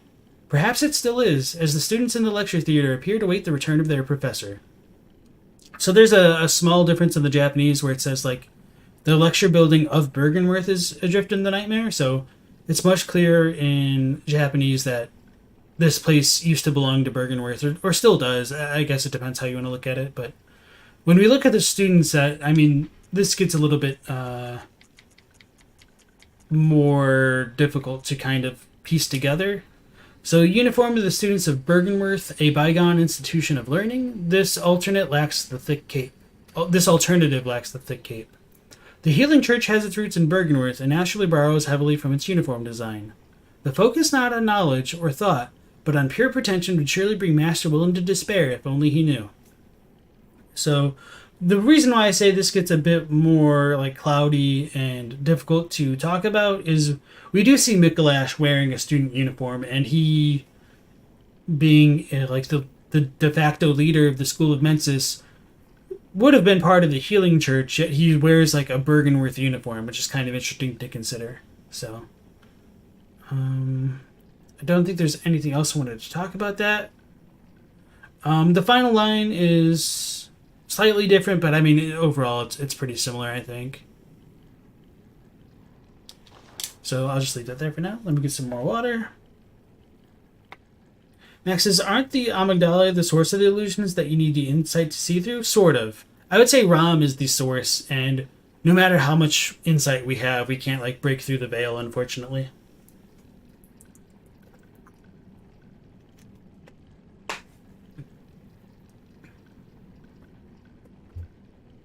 Siri says they made some very stupid mistakes, and it becomes clear they had almost no context to work with. I think it's clear they had no context. I don't know if some of the mistakes are stupid. Maybe, I mean, I used to be more critical of the translations, but after looking at like some of the Korean stuff and noticing how it matches with the English, like verbatim at times, that's like, wait, what? That made me kind of be more forgiving towards the English text. Because there's probably a lot of things that changed, but certain things were just kind of mistakes. Certain things are just more like localization flares, and part of the discrepancies do come up from just not having the context to kind of know what's more important or what's not. So, I mean, it's there's a common phrase in Japanese, and it's been translated in English, and it's really true. It's like, the nail that sticks out gets hammered down. So, like, when I point out, like, a lot of what I would say are, like, mistakes or inconsistencies in the texts, it really just comes down to me pointing them out because they are different. And it really just kind of can make it come across as being more negative, unfortunately. We still get the crappy frame rate from these things, though. Bleh. Oh, dang, that did damage. We get a ton of Quicksilver from these things. Oh, and we've already gotten more echoes than our entire run through the Chalice dungeon at the Intro Tombs. At least like two floors of it. So this is like the best like farming spot early in the game. And I totally know I just lost my train of thought from what I was talking about a second ago. Oh yeah, I was talking about like translations. So yeah, I mean, they do make some really good choices at times. I think them going to like Moon Presence, for example, is brilliant. Probably better than the Japanese in terms of like keeping the mystery surrounding the game going. Alright, so we got the Augur of Brightness, which is super important. Let's actually equip that. And I'll talk about that in a moment after I look back at the chat. You suck with the Sock Lever. Joe Brown started Kane all the way. Yeah, I think it's really balanced, especially with the Serration and Thrust split type damages. They just translated the words themselves. I mean, sometimes it just happens that way. QP Siren asks, is it physically adrift in the nightmare, or did it get copied somehow, like Ghost Echoes kind of thing? That's a really good question. We don't have good answers for it. I feel like with the lecture hall not being visible in Bergenworth, it would suggest that it's physically in the nightmare, but yeah. I don't really know too much about the lecture hall. There's not enough information about it. I guess I could have talked about the Slime Scholars, but I'll farm them maybe like once or twice. So, are the Scholars made of Quicksilver? Okay, so I'll talk about them. Potentially, I think so. I think, let me, try to remind me to talk about the Augur of Brightness, and I will. So let me, okay, so this is the first floor. We do have the second door over there. I'm going to start using some of the Bold Hunter's Marks just to farm really quickly and talk about things as we go a bit. English translation is heaps better than German. That one has literal mistakes that make some sentences sound like nonsense. It's a shame. So from my understanding of what Frog Nation have said about the localization process, they took the Japanese drafts that Miyazaki had written. They translated those to English, and then from the English, they ported it into the other European-style languages. So, whatever inconsistencies there were with the English one would have likely been present in the European versions of the game as well, unless a certain localization team on those other languages had somebody else to look at the Japanese and knew enough of it to make their own kind of revisions, I would guess, or whether things had changed in the pipeline in terms of translation between all three of the languages or more. Oh yeah, I forgot to talk about the Scholars, but there'll be another one in the next room. This room in the lecture building is your go-to farming spot for bullets and echoes if you're not using the Broken Dungeons. Yeah, the Broken Dungeon really makes Bloodborne a much smoother experience. Which is kind of hilarious and sad at the same time. I don't know. Like, I've definitely abused it myself, but I do think the economy in these games are kind of all broken in every one of them, unfortunately. And if I make a review, I'll talk more about that as well. Oh yeah, this guy can actually hit me from far away, can he? Sweet. How many fingers? So 5? Okay, they've got 5 fingers. Right, so it was asked if these Slime Scholars are made out of mercury. When we look down at their bodies, they do look like they're kind of like silvery puddles. They can spew out what looks to be quicksilver and deal damage to us. Some of the thoughts that I have about them is they might have tried to do like research into phantasms or invertebrates, as I would call them, and as such, they may have like lost their bone density and like their nightmarish experimentations.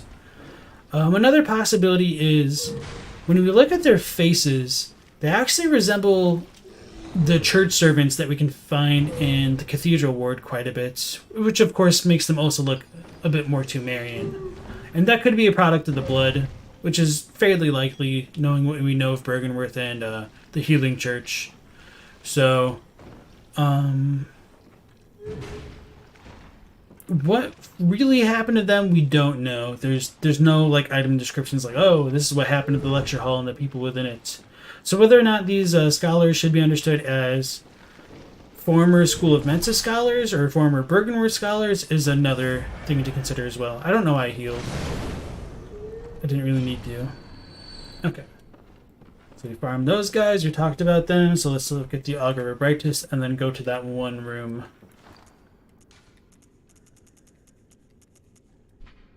Kyle, welcome in. Whether or not the lecture hall was copied, it doesn't look like physical Byrgenwerth is missing any part of its building. So, I mean, it could have been like a disattached part of the campus. It could be where the lake is, where Ram is. That's a possibility as well. Did I ever play Nightmare Creatures? No, I don't think I've ever heard of it. Tannis says, is there a section to the left of the Byrgenwerth Observatory that looks as jagged as if something was cut away, or are you imagining things again? You think the latter is probably more likely? So this map is actually like in Byrgenwerth, technically speaking. Lance McDonald has shown like on his streams, like if you no clip and like fly through the area off to the left of Byrgenwerth as you look at it from the lake, you will like clip into the lecture hall and can land here. So sort of. At least physically, it doesn't really look like that too much from Byrgenwerth itself, but yeah. And then there's the whole idea that Byrgenwerth might have been related to an upside-down area of the lecture hall at one point in development with a trapdoor. When we do get into Byrgenwerth, there is like this really big astrolabe or auxiliary sphere that's upside down compared to the ones that we find in like the private library in Eden Chapel. Use the flame spray against them? Interesting.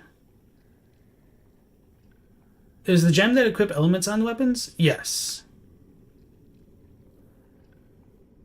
Old Activision PS1 game, Moody Environment, started playing it after watching the Gascoigne demake fight? Interesting. If you're in the Discord, list that again, because I'll look at some trailers for it or something like that. The observatory has fence all around, just forest. Yeah, that's kind of what was in my memory as well. Okay, sweet. Thank you, Tanner. Alright, so this is the Augur of Brightness. One of the secret rites of the choir, high-ranking members of the Healing Church. Use spirits, the invertebrates known to be augurs of the Great Ones, to partially summon Abandon of Brightness. One of the few rites that allow one to directly utilize the power of the Great Ones, and evidence that the choir had approached the Eldritch Truth. So there are a few actual discrepancies in this description for the English to what gets patched into the game later on. So let me pull up my spreadsheet and just double check the current version of the text.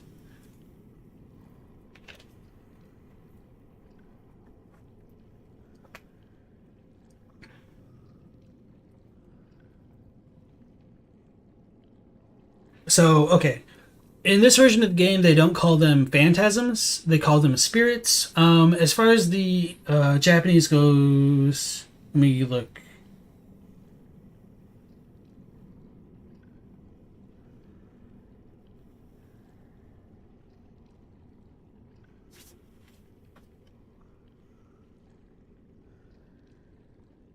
Yeah, they call them seirei, which is like where the spirits thing comes from. So they switched it to phantasms later on. Either way, phantasm is can be considered like synonymous with spirit. It might be like maybe more of an archaic form of the word, but it works out either way.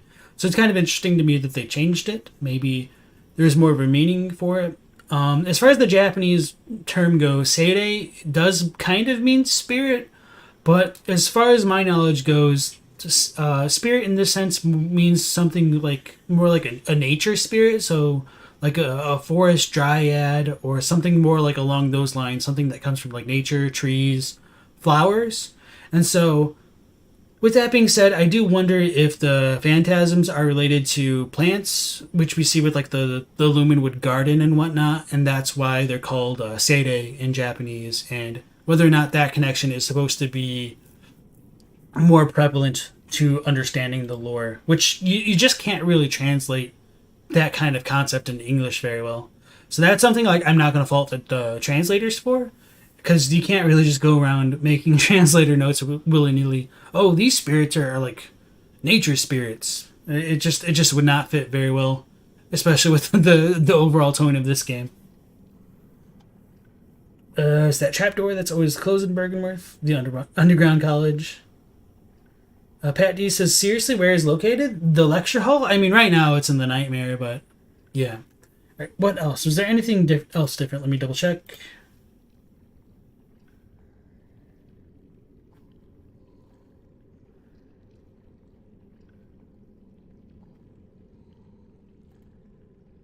Let me look at the... Okay. So it's the empty phantasm shell, which calls them familiars instead of augurs of the Great Ones. Okay. So the final line in the current version of the patch says, the initial encounter marked the start of an inquiry into the cosmos from within the old labyrinth and led to the establishment of the choir. Interesting. Huh. I might want to... Let me put this in my notes. Try to look at the earlier versions of the text to see if there's any difference in the Japanese. Of Augur of Righteous. Okay, so that's actually a really important change that they made to the English text between the first version of the game and the current version. So, with the current version talking about the encounter with the Augur of Righteous launching the inquiry into the chalices, that's really important in terms of like understanding where Bergenworth got their inspiration to even go down into the tombs. And that's kind of what eventually led to the establishment of blood healing. I don't think we picked up any sedatives. Maybe we did. No. Maybe I could talk to the old lady and pick one up. Or maybe like look in the insight shop or something. Okay.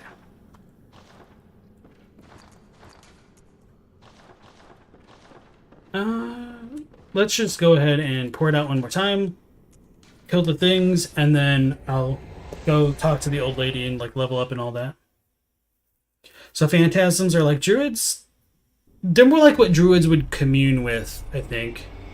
And considering how like there are phantasms called like a call beyond, and they tried to use them to come into contact with like the greater cosmos, I feel like that's kind of the more likely explanation. This is funny.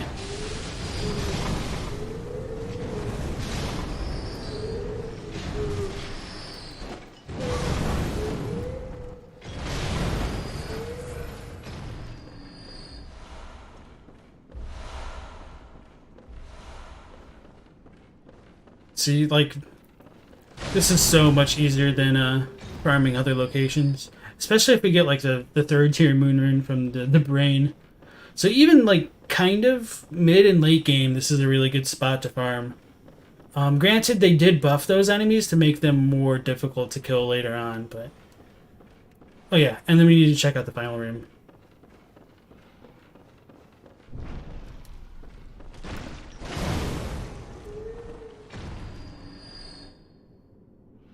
Japanese says it's a booger of a great one. Very well said. And welcome in, Knucklehead. True to the username. Fairies? Oh yeah, fairies is kind of close. But I guess that also like depends on like how you particularly believe in like fairy myths and whatnot. Alright. So I think we get... What is in here? The Bastard of Warren? Or is this red? This is red jelly. Yeah, boy. Okay. Oh yeah, and we are in the lecture hall, so there's some cool stuff to show off too. Oh, okay, I'll just leave those there for now.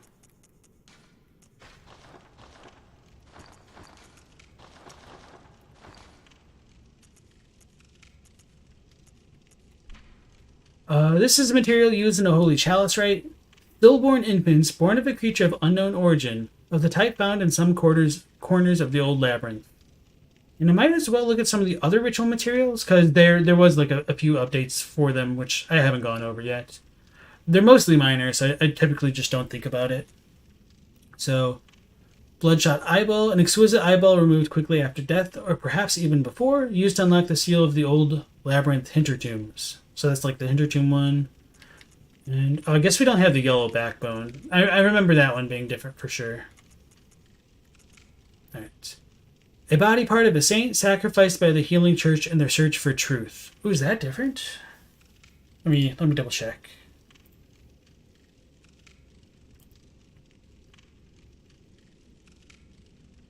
Okay, no, it's the same.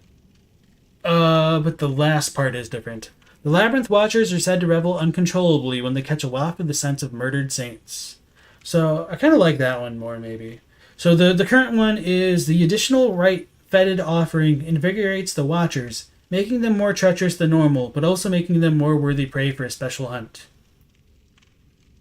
So, I mean, overall, like, the meaning's the same, so it's kind of interesting that they changed it. I guess they wanted to make sure that it was clearly related to special rites for like the chalice rituals. Arcane haze. Material used in a holy chalice rite. The tiny smatterings of haze that are found in certain ritual materials, sometimes required for special rites. And those are used for like the sinister ones. And the tomb mold. Mold that grows from rotten flesh and blood inside the old labyrinth. Matures to bear giant spores. So one of my thoughts about like the phantasms that we've just been talking about, especially in eyes, they're more or like the eyes chalices, they're more related to like tomb mold, I think.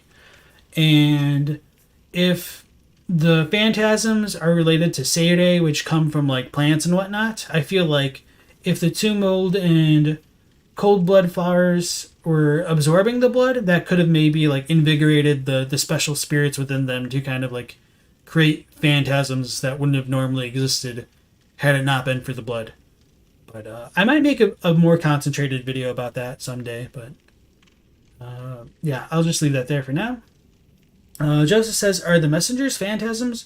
So no, I would say those are like a different kind of spirit. I tend to like struggle sometimes with trying to think of like the most proper Japanese word to describe them. Like Borei is more like wandering spirit. I mean, Shisha is what they're called, which works as well, but it doesn't really always conjure spirits. But yeah, they're Shisha, whereas phantasms are Seirei. So there is like a difference in the terminology used for them. 4 toes on red jellyfoot. Yeah. Oh, that could be a good thing to point out. All right. So there are 5. There's like the 5th one all the way on the right, but they do look more like a hand than a foot. Although I guess I'm not super familiar with how fetus feet look. The messengers were taken from Berserk. Alright.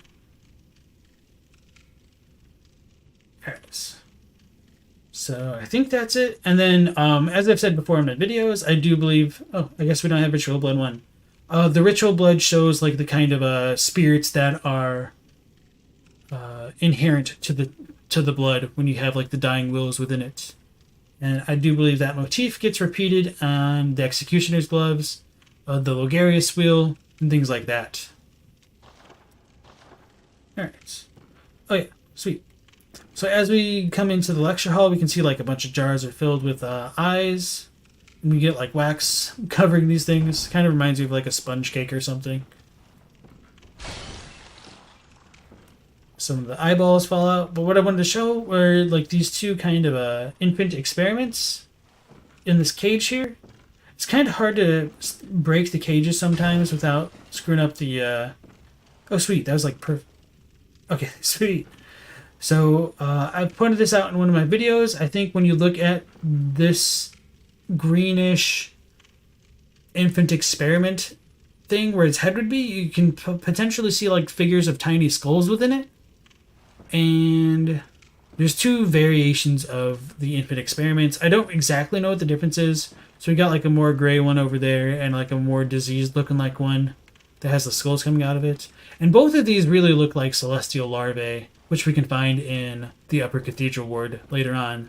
Or even potentially like the statues in the Forbidden Woods. And there are also statues of Amygdala in the Forbidden Woods, which might be relevant to the Nightmare Frontier, which has an Amygdala as a boss.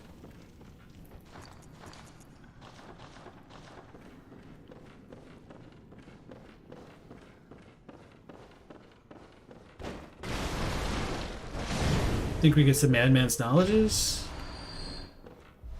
Yep, okay. So this is kind of an interesting room. Circular. And so this could have potentially been like related to a staircase at some point in development.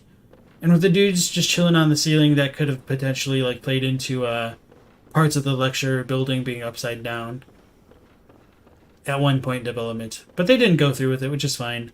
I think in earlier versions of Mikolash's dialogue, he even calls Ram the upside down idiot spider. So it might have been meant to be more of a thing. And it could like relate to how the Hunter's Mark is called upside down as well. Alright. They stole babies and put them in cages. How will that help us summon the nightmare? So I think that just goes to show that the people of Byrgenwerth were not only interested in human evolution, but they were also interested in the effects on the blood. And they were able to see, like, by imbibing the blood, it will kind of lead to a degradation of man, which might go into one of the notes in there. What is... Very well, let me... Alright, so now we should be good to use our rifle spear, if we want to. We can leave your friends behind. Farewell. I'm sure our damage is still going to be low.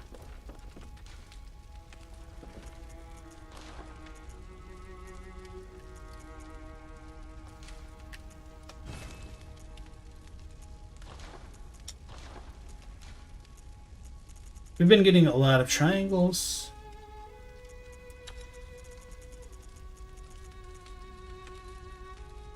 That's interesting, okay. But our damage is still super low on this overall. Oh, 15%. That's actually really good for this portion of the game. So that has blood attack? Oh yeah, because of the rifle. So if we ever got like a flat arcane gem, that would just be the bee's knees right now. See a bolt. Unfortunately, it doesn't work. I remember it's supposed to be part of Byrgenwerth. Byrgenwerth was meant to be way bigger. Right.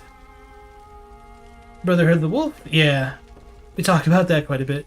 I'm thinking of maybe like doing a movie night with that sometime. Because otherwise I fear that I'll probably just never get around to watching it for myself. Let's buy blood vials.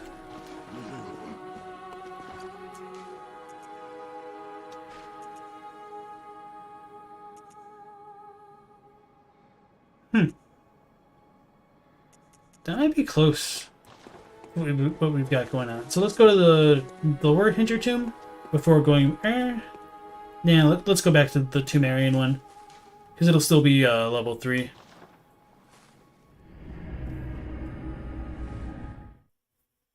No one's done a lore video with Brotherhood of the Wolf and its influences? Interesting. I wonder if part of that is just because people might be more worried about like copyright strikes and stuff. I've considered like the pros and cons of like using outside media as well. Like one of the things I'd really like to do is like maybe use Adam Watts quotes in some of my videos, but legal is legal, and that's always a pain in the ass. You'd be super down for a movie night?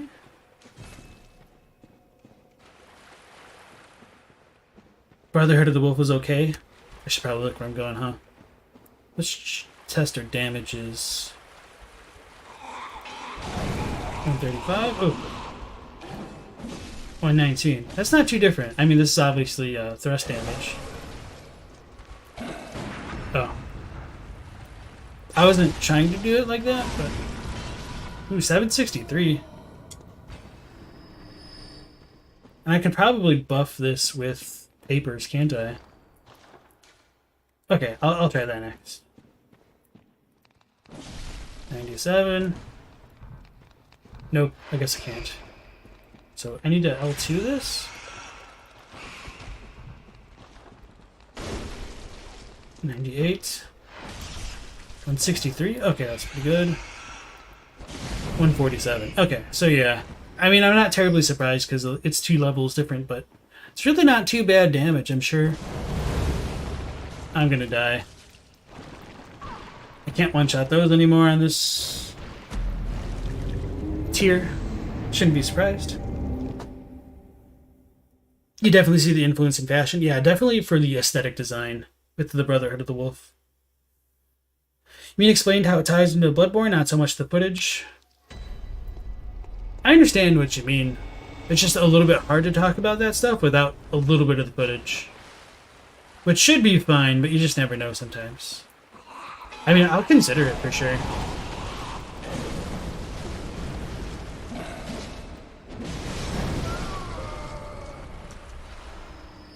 Little tidbits would be ideal. Have any of y'all enjoyed The Green Knight? I actually watched that today because apparently it just now came out on streaming platforms. I don't want to talk about it too much just in case like people haven't seen it yet and still intend to. Because I mean, it just came out, so give some people time. But visually, it was really, really nice. And as far as like the actual acting of the characters, really, really good.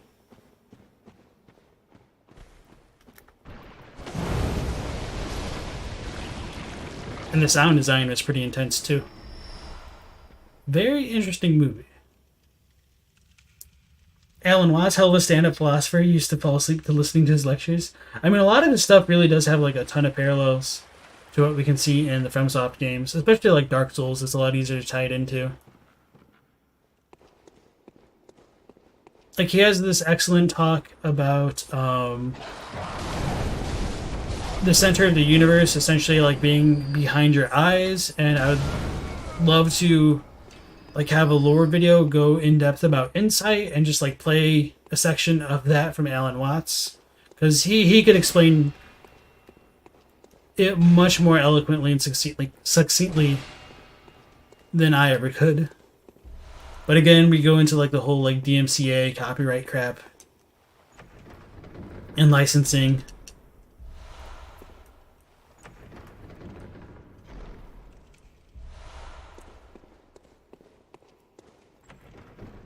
And that's just its own special headache. There's a lot of ritual blood there. Like a lot of it. The way the aristocrats were and how they, in a way, represent what Canehurst was like. You look at like Brotherhood of the Wolf and the prequel of Bloodborne, showing what Canehurst was like. Okay, that sounds interesting. Could be useful. I don't know. I forget. I don't really do as much damage to these things.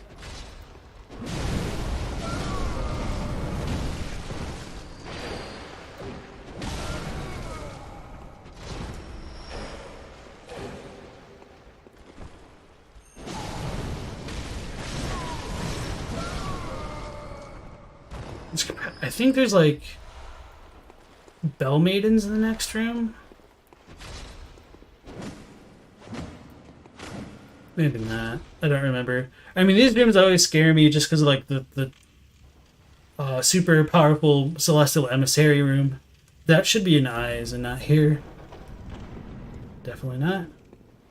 Is that a Madman or is that a Watcher? Oh, that's a Watcher. Okay.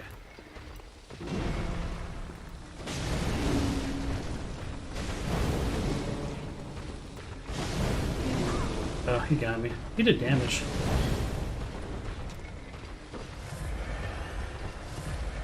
Mr. Luster, welcome back in. Thank you for joining.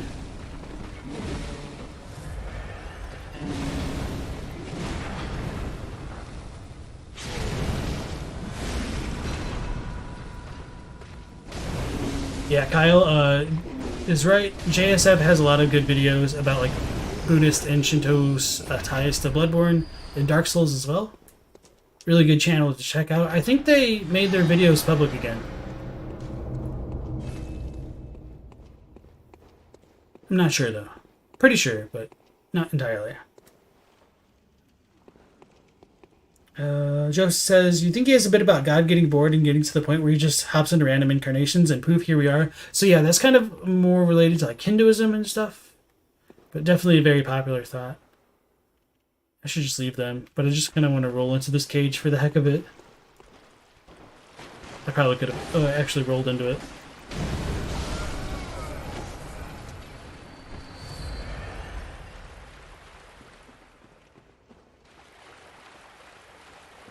No, wrong way. Okay, that sucks.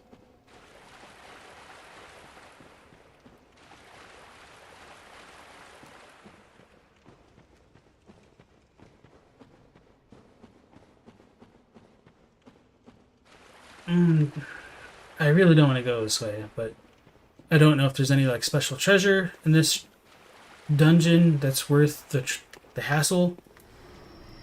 Oh, no, no, no, no.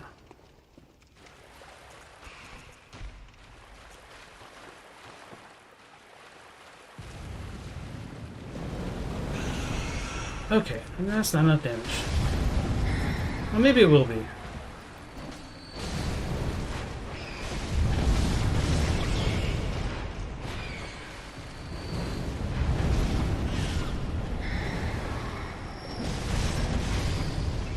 Okay, I should just like switch between those styles of attacks a bit more. Okay.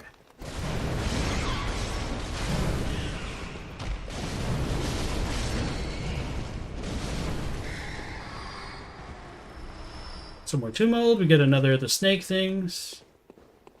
Oh, we get the whale too. That's cool. Okay, so in this chalice, we get a snake and a whale. I probably do have that in my notes. This might have been before I started actually taking my notes. In my last 1.0 playthrough, I went through the chalice dungeons. Bob the Hollow 2 makes very good points about Bloodborne. The Bloodborne lore content creators in general are very diligent. I haven't, believe it or not, I actually haven't watched a lot of content creators stuff for a lot of the Soulsborne games.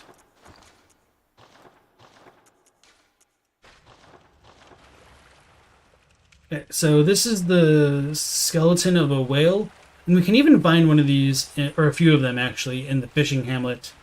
So whether or not like the Tumerians had ties to the ocean is debatable, but I think it's really cool since it's thought that the Great Ones in the early days of the Healing Church were tied to the sea. So that just kind of gets reinforced with like whale skeletons and stuff down in the chalices.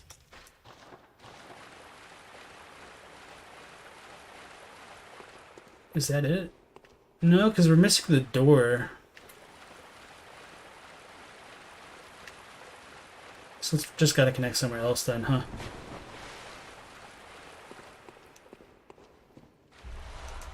Some more tomb mold. So they are public now? Sweet. It was a shame that they were like unlisted for so long. Like you could find the playlist, but you already had to have the link, and that could be a little annoying to find. Oh, was that a body coming out of the whale? Not coming out of the whale, they were just kind of clipped together. That's a good question.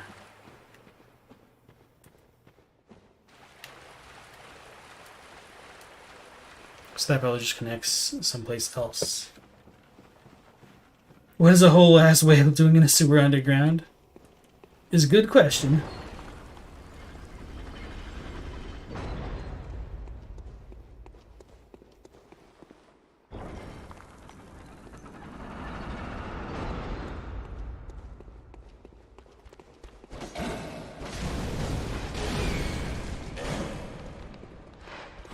Need stamina. Getting punched by a rat. It feels bad, man.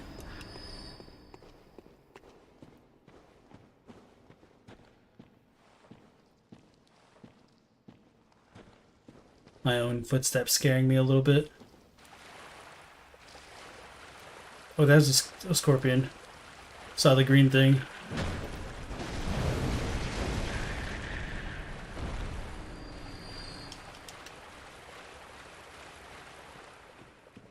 Your brain is an absolute slog tonight. Here you are wondering who the two Marians are and what they have to do with the sea. Marian, you like the Marianas Trenches? No, that's probably wrong. I don't know what you're talking about, Tanner.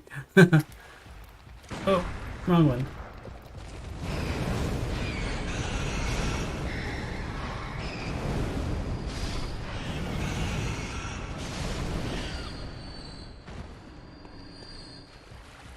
That's an okay alternative to the whip. I don't know. Part of me doesn't like the flame sprayer just because I can't see what the enemies are doing as well. The AoE aspect of it is really cool though.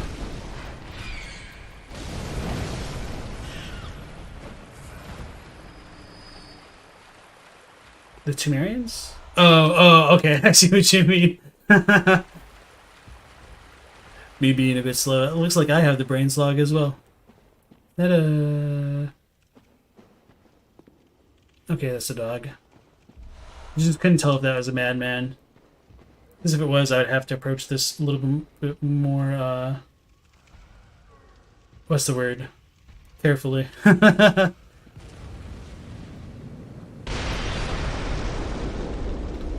Well, that did not do as much as I would have liked.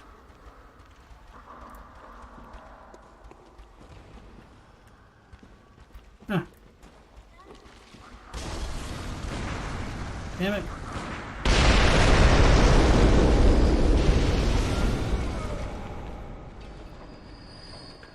So I guess like all dogs are like weak to blood. Oh, I mentioned that in the other stream and I still haven't tested it out. Alright, let's get away from the urns, because that's Scary Zone. Scaresville.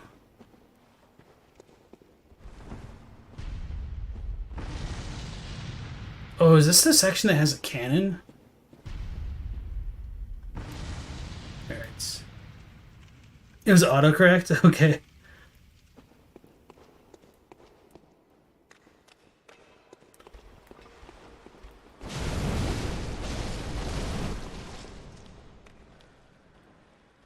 I don't know if he's ever coming back. Oh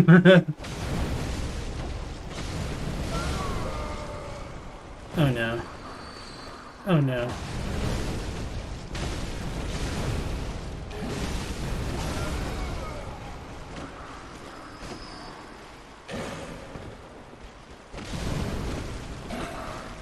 Oh, that's so weird. Okay, walking backwards slowly fixed it. Thought I got soft locked for a second. Rip run. I mean, this is the side section, just going for the treasures, essentially.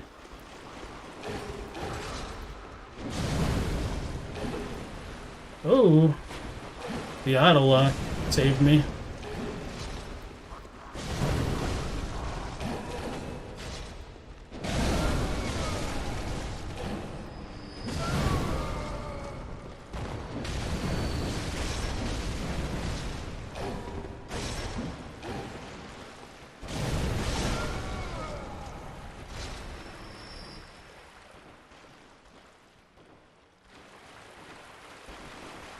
The Watcher facing backwards? If so, that'll be good.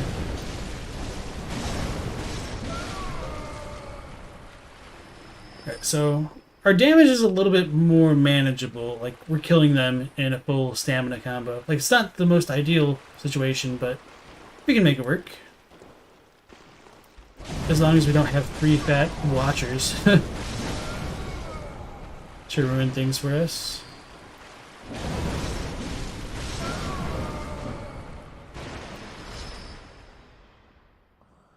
He's looking around. Oh, he's got some corpses on his side, too. Whatever. Saw Spear Gang? All your homies use a cleaver? One thing you would like from a game design perspective is the fact that the side areas and Chalice dungeons are pretty clearly marked. Makes it much easier to keep track of where you are.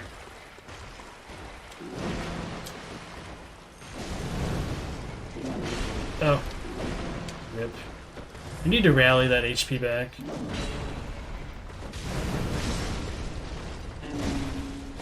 Oh, apparently you can't just dodge cancel pulling out the weapon.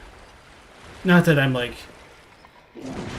I should have expected any different, but that was just a bad play on my part. Ooh. I take back what I said about my damage. It's not very good.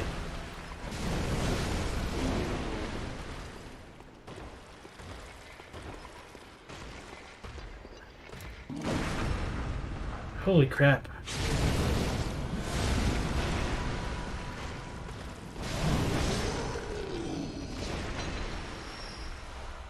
A tier 4 ritual blood. That's okay.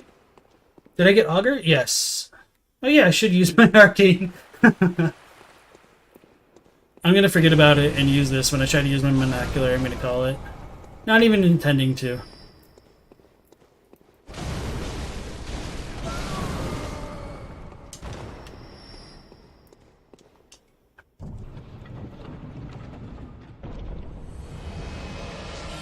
Hey, okay, so it was worth it. The workshop haze extractor. That makes me feel a little bit vindicated. Arctic says either the really good or the axe, but you haven't tested most of the weapons. Davin asks, any thoughts on JS? Ooh, I should pay attention. How do we get up here? Budge. Any thoughts on JSF's take on the institution of hunters being much older than the game initially lets on? Like two-man elders wielding transformable weapons and such. I don't have like a lot of concrete thoughts. Like my thoughts are more like they're probably the equivalent, but I probably just wouldn't call them like actual hunters. Just because of the one game text which says like let's look at that again. Just because this umbilical cord says this established the hunters and the hunter's dream. So I don't really like to contradict text like that as much as I can, so that's kind of why.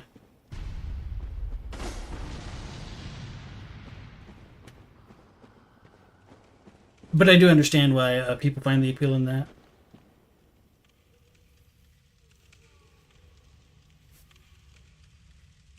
You love the Bloodborne weapon variety? Literally all the answers are viable weapons? Yeah. So I know like a lot of people complain that there's not as many weapons in Bloodborne, but I feel like if you include the transformation aspects to them, I think it can become pretty comparable to like Dark Souls as well. Maybe, did I ever go up here? Maybe not. Holy Moonlight Sword in the Wheel. Okay, have not gone up here.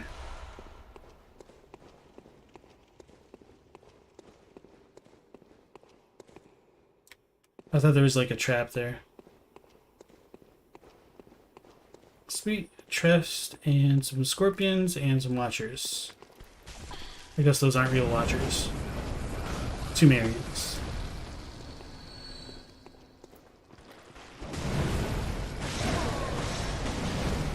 Oh, it lived. You like the idea? Really cheapens the idea of an individual in an already very bleak world. Kyle can see with the hunter's marks everywhere in the dungeons. They're all great weapons. You went to level Amygdalin Arm. That's like the one weapon where it has not appealed to me. Like the idea of it's really cool. I just really don't like its untransformed form. Maybe I need to get better at like using it, the transitions from its attacks. I don't know. Oh, okay, so that comes out that way. Sweet. Okay, that makes sense. 2 kidnappers in a row. You like that there aren't quite as many, that it's easier to decide what to try in a new playthrough as well? I wish like Bloodborne had like a new game minus, or if not that, the ability to actually like drop items to oh yeah, I remember this room. Thank you for the heads up as well. To drop items so you can like actually start a real new game playthrough with the weapon of your choice. That's like the real big thing. Just because, like, I mean, New Game Plus is fun, but you really need to already have, like, your weapon scaled appropriately to get into it. So it's hard to, like, make the transition.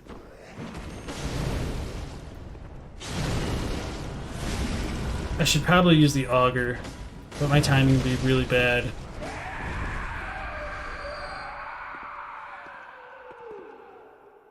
That was him trying to transform. It sounds exact same as the Labyrinth Madman, which is terrifying. You want to do a full beast run? Yeah.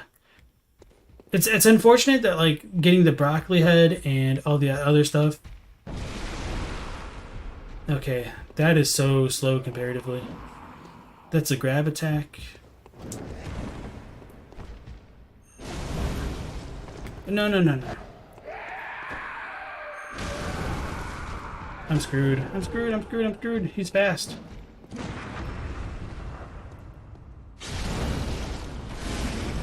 Large amounts of weapons use identical movesets. Yeah, Dark Souls. Ooh, that was scary. Hey, we got some twins. We needed those.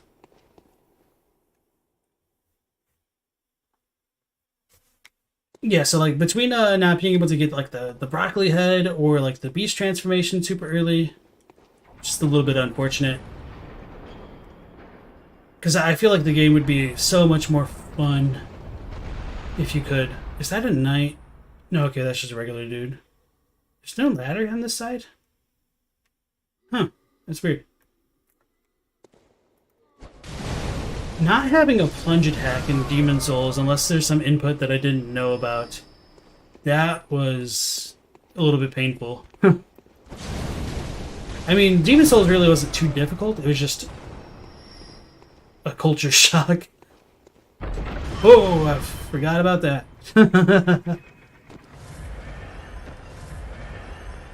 I haven't seen one of those yet. That's unfortunate.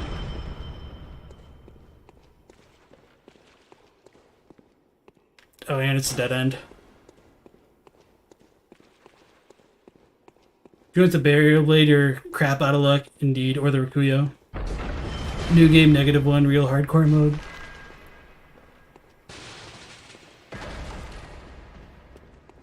So there's 2 cannons. A lot of corpses over there. Currently doing a beast run after beating Lawrence just tonight. You can say it's very satisfying. Yeah, especially since like to even get the beast claws normally, you have to go through the Lauren chalices. I think it's Ailing Lauren. It's in the side section, one of the floors. So you really need to go so far out of your way just to get like a weapon. There's gonna be a dude there.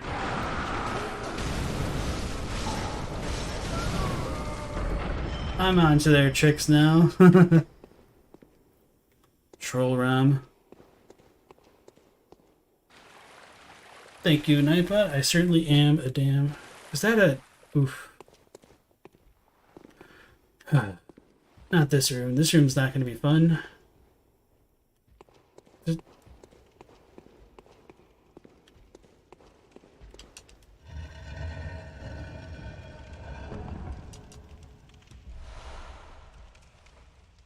Tempering blood. Be very, very quiet. Alright, I don't care anymore. Should be good.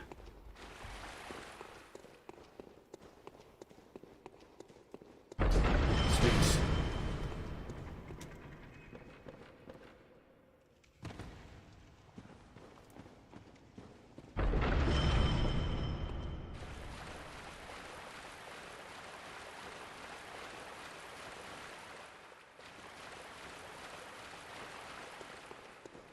Suppose I got turned around. I should change Nightbot's hydration to just be like hydrate or dihydrate.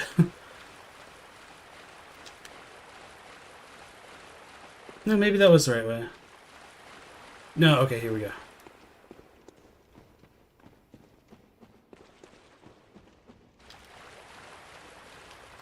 The next floor is going to have Ram. That's going to be super annoying. Alright, so let's go back to the dream before dealing with the floor boss, because we've got a decent amount of echoes for once from the dungeons.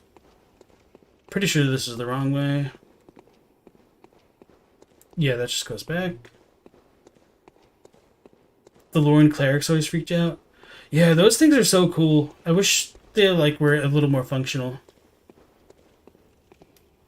No, I'm lost. Oh, I wanted to stay down, didn't I? Oh no, now I am lost. So this is the way we came, right?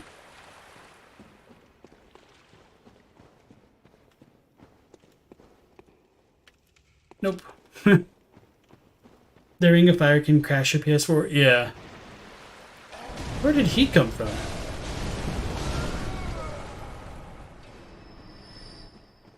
Up the steps. That seems the most reasonable. Okay, here we go. Here we go. Sweet. I could have just used the Bold Hunter's Mark, but I'm stubborn.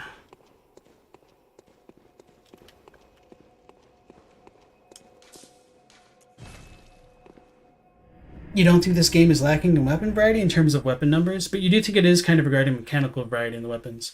I think part of the reason why it feels lacking is because you don't really pick up weapons too often, and you have to get them through this hunter badges. And not only that, there's such... because the economy of the game is so bad, but what I mean by that is, like, in terms of, like, actually taking the investment to upgrade your weapons... like, we can't even get twins yet. Granted, like, part of that's, like, story-related and whatnot. But to even make your weapons, like, get on par with the one that you started out with, it's just such a huge investment. Especially if you're, like, not including the whole, like, learning a whole new moveset. There's also the factor of stat allocation. You already need to know what you're doing to make a weapon viable. And since there's no respecking, it really harms this game, in my opinion. Welcome. What is in terms of, like, maybe not replayability, but maybe, like, accessibility.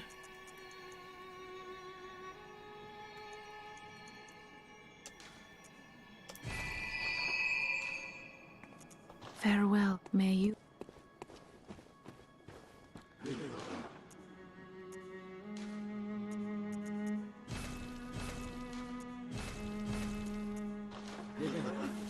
Alright, so I don't remember what's before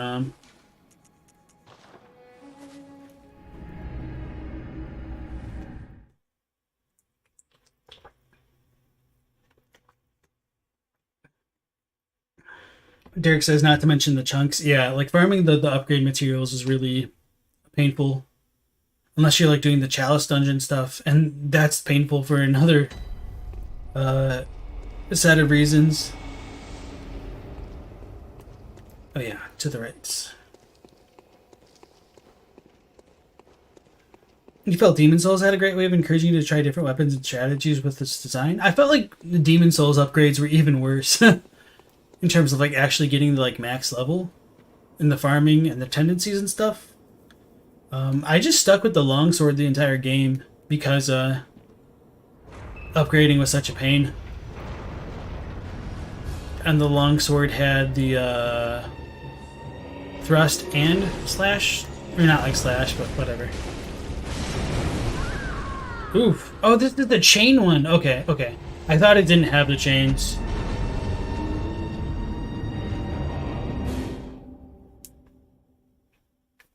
Boba says, that's true to an extent, and you wish they would have done better with starting classes. For example, the Rifle Spear, the Retraplash would have been perfectly decent Blood-tinged starting weapons. Yeah. Because you're only limited to the 3, and they're all just, like, quality, essentially. I mean, Threaded Cane is pretty bad unless you know what you're doing. Just because its base damages are so low. I thought the door was closed, and then I was like, what? Dark Souls had more weapons to fill role-playing, not so much for how good they were. Yeah. They were good ones, but to you, not as good as Bloodborne. You agree it's hard to level to try all weapons without getting over bored, and then you're over-leveled and it's just not a challenge anymore, kinda. The DLC has cool weapons, but you go there later on. Yeah, like, you can get some of them early, like immediately after Amelia, but you have to know what you're doing. Oh yeah, we have not enough damage. Okay. That's transformed. Hey, we got grabbed. Okay, so I'm gonna dodge to the left. Normally I try to like dodge under the enemy's weapons, but apparently that doesn't work. Got his Pastoma, or whatever it's actually called.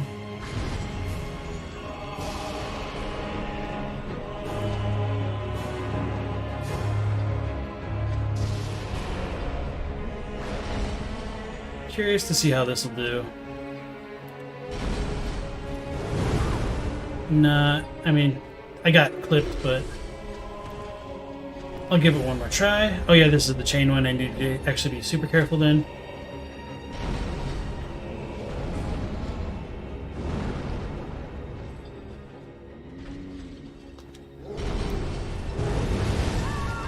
Oof, that sucks. Okay. Oh, I should probably change my armor to do more slash resistance and crap. You started off with a third gain. In the end, many of the weapons you end up picking them up for just one of their forms. Yeah. Tickle the giant to death with that much power or damage. Yeah. That's like one of the bad things about the Chalice dungeons. The Executioner Garb is just so good for like all-purpose defenses. Don't need to worry about fire, so I just need thrust really, and like physical.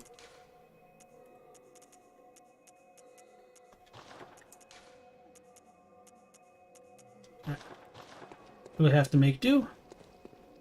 I mean, I could have killed him. I just actually need to top off entirely, which sucks. Maybe with this armor it'll be a little bit better, but it just always feels really bad. Oh, I could just use the Quicksilver, the emergency bullets. Anything else is dodgeable forward? Yeah, when they rev up, get our 25 blood echoes.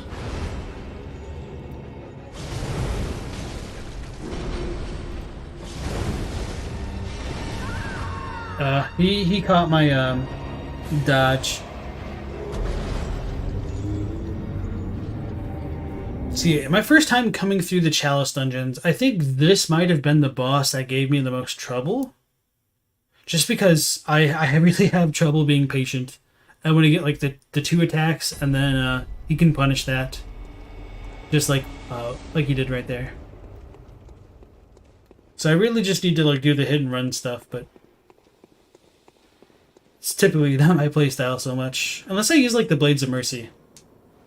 The god-awful kicks. A good example of what you mean is the Chicago and the Stake Driver, because with those you're constantly engaging with the tricking mechanic. Yeah, those ones are cool.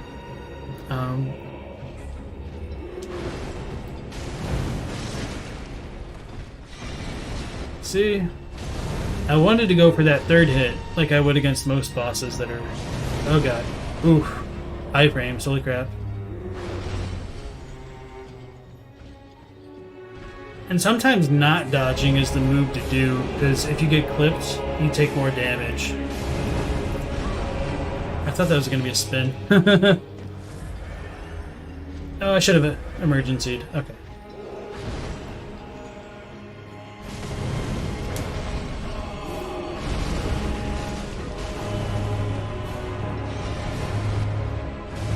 Back up.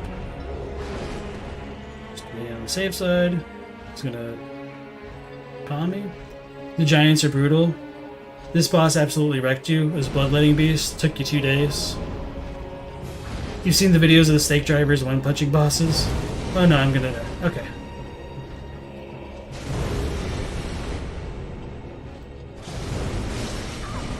See, because I didn't dodge, I just barely lived.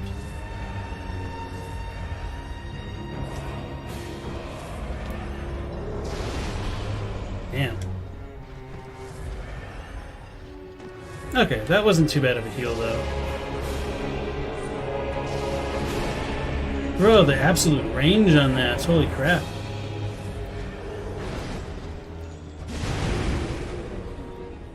Oh, I broke it.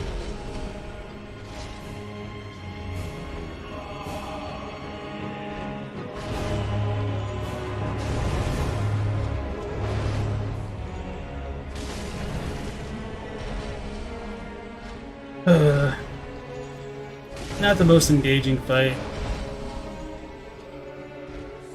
because of that, it makes me want to switch it up, which is bad. The range on him is so deceptive. Yeah. Boomhammer just needs good gems from the Chalice dungeons. Again, that's the other thing about like the weapons in this game. Like getting the gems can be a real challenge in and of itself.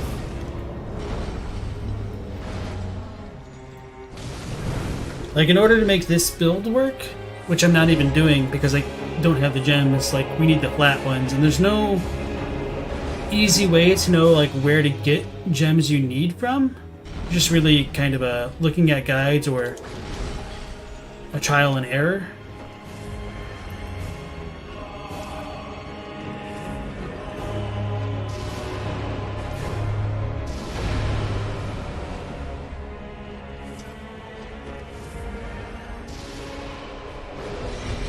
Oh god. Oh god. Oh, that was big scary. I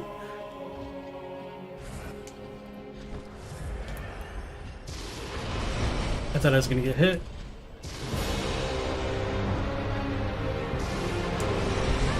Oh my god. Are you serious? Ganbare, thank you.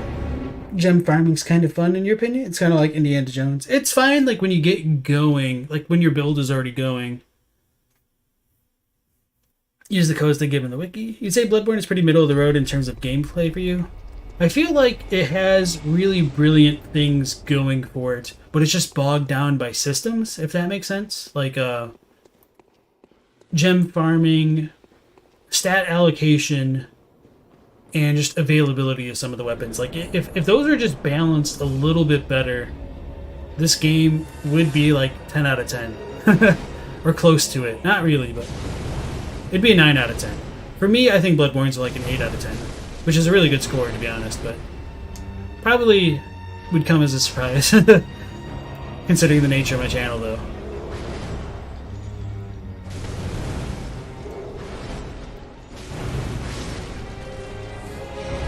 Okay, so let's, after he does the hook, we'll do that, bait out the second one, back up.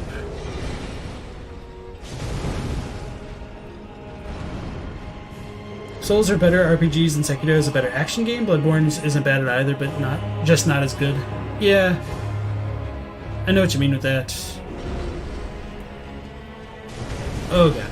Oh, he didn't kill me in one hit. What was that? Did I gesture? I almost dodged, but I just held off.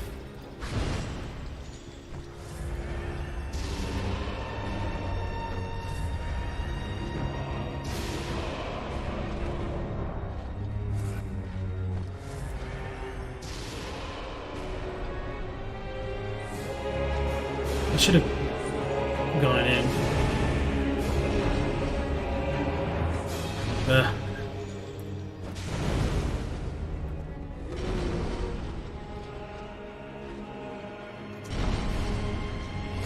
I should save that for like when I get him half health. As I continue to hit it. Oh, I broke it. Wait, that did no damage though. That sucks.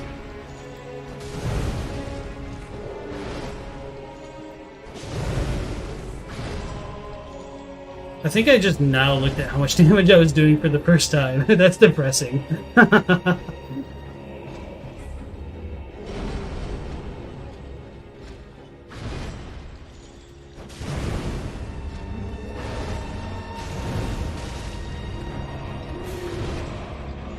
You loved Bloodborne and Miyazaki's work, but then you played Nier Automata. Yoko Taro is a mad genius. Nier Automata? I actually still mean to play that. I haven't done it yet. Man, I've got a lot of games on the back burner. A lot of movies on the back burner. A lot of books. Oh, that's a super scary attack. I'm dead. Budge.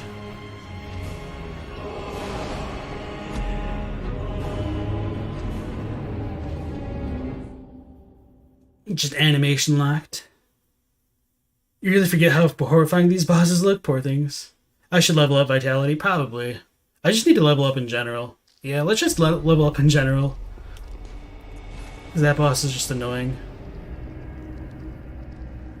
Your 10 out of 10 is Devil May Cry 5. Last thing we need are a bunch of 360 no-scope casters jumping around. Backburner pile-up is relatable? Oh, yeah.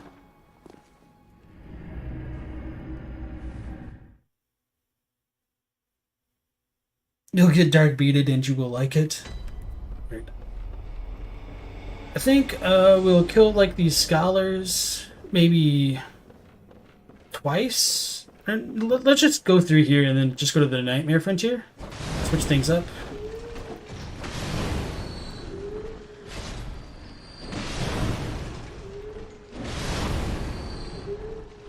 I don't think there's any gems I need in the Nightmare Frontier. Ooh, that was dangerous. Dude tried to smack the crap out of me.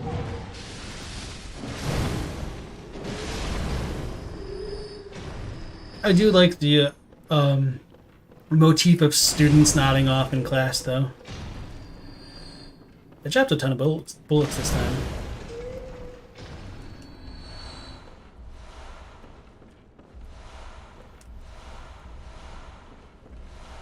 Drakengard had a really good story, terrible gameplay though. Why do you even have so little health? Because I'm used to just playing like the base game and not really needing to level it that much. You just killed that man, he was sleeping. You're playing Scarlet Nexus and loving it? Isn't that like the Japanese MMO type thing? Or no, that's like the other... I forget which game's what. I think that's like the anime Dark Souls then. Pretty relatable motif. This thing should drop some twins. Oh, Bloodstone Shards. I forget how crappy the actual drops are in Nightmare Frontier. Because this feels like it should be a post-ROM area, but it's treated as a pre-ROM area. So as we come... I called it. Wait, no, that was my gloves, not the auger. So as we come into the Nightmare Frontier, we can actually go ahead and look up and see the two little chapels in the Nightmare of Mensis. So this shows that the nightmares are kind of like stacked on top of each other. And as we look down from this vantage point, we can even see the masts that would potentially be in the fishing hamlet where we would fight the Orphan of Kos. And that's like the Amygdala's resting chamber over there. It's not an MMO? Okay, yeah. I did confuse them for a second. The Chain Giant was a roadblock for me? Yeah. Even my first time going through the Chalice dungeons, he was a real pain in the butt. I mean, it could grind him. I'm just impatient. Oh yeah, these dudes drop fire blood. So actually, I might get some okay gems here. Could get kicked down by patches again. I don't really intend to stick in this area too long. But after getting that gem, oh, we could also get the bolt ones. Alright, we're gonna kill some Lauren Silver Beasts, but at least the swamps I'm just gonna like YOLO run through, because there's not a ton there other than like lake runes. Which are okay, or like the deep sea ones, not lakes.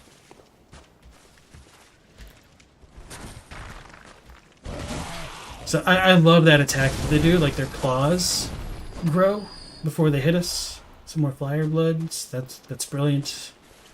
I mean, the tiers of them are a little bit low, but probably comparable to what I have. So as it pointed out in the Chalice dungeons, we do get some of the messengers here as well. We get some hunter NPCs over there, which is a real bummer. Do I really even want to go through that? We get like cold blood, probably some gems, which I'd probably never pay attention to. Yeah, I'm just gonna skip a bunch. Especially the Winter Lanterns. Apparently they can't pick up your echoes in this version of the game.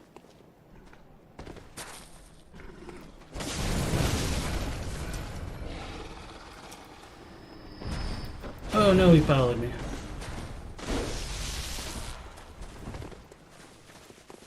They both followed me. Oh, I can't roll through them. Rip. Ooh, and style done. That's what I get for wanting gems. Are these hunters BFFs? I think so. Thoughts on a relation between the Frontier and Lauren? I think that you should, maybe not should. I think you can make that connection because the beast type enemies we fight here are called Lauren Silver Beasts. So I think that you very well can make the argument that this might have been a section of Lauren. Maybe like they brought themselves to the nightmare like the people of Bergenworth did, sort of. And this is kind of their basis of operations. But overall, I really don't have like a ton of strong opinions about it. Because like this isn't like there's nothing in here that's even referenced by an item description or anything, unfortunately. We get some of the big wandering nightmares, which are kind of cool to look at. You can see like eyes are coming out of them as well. Oh, I wonder what those drop. They drop like the poison gems. I wonder if they drop anything else that is good. The crawlers. So we can see like the nightmare or wandering nightmares, wandering madnesses, whatever the real name is. They're like kind of amalgamations of skulls. So this leads me to believe, since these are like nightmare, like literal embodiments of nightmares, I think they have a resemblance to amygdalae with their arms somewhat. It's kind of hard to like point that out. They also kind of look like the One Reborn a little bit. And I think this is just like the nightmarish version of ritual blood, essentially. And it leads me to believe that the nightmares themselves are probably comprised of blood. Because as we look at some of these tombstones, they're like broken open and bleeding. Which would suggest like, how can a tombstone bleed if it's made out of stone? Unless that stone itself is made out of blood. Kind of like a Bloodstone Shard. So, I guess the twins don't show it off very well, but there's kind of like this latticed structure to them, which I think could correlate to like the little lattice structure of the nightmare itself. Granted, I don't think you could just like pull apart the nightmare and get chunks and things like that, but that's just one idea that I've had. I like it. I would say like I'm probably about like 80% in on it, but I'm still open to like having my mind changed. It just kind of makes a lot of sense to me. Alright, let's go back. Do you think the Hunter's Dream is far above this nightmare layer? Maybe because it's a gift from the moon presence? So one of the things, I mean, we can't see the moon from here. Well, I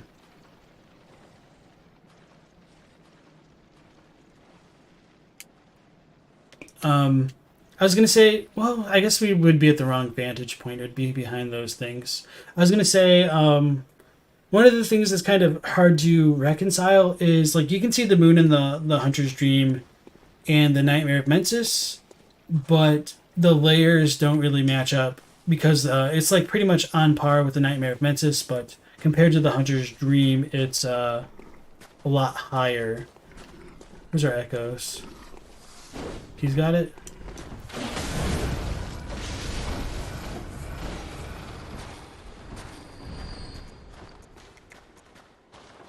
That's a good question. I don't know if the hunters will follow me here, probably. Yes. Leg it. You do encounter a lot of enemies in both areas. The floor here is those cool hexagonal rocks from Scotland and Ireland. Yeah, so they're like made out of like lava and stuff like that. Alright, so we're gonna YOLO sprint. By sprint, I really mean just roll.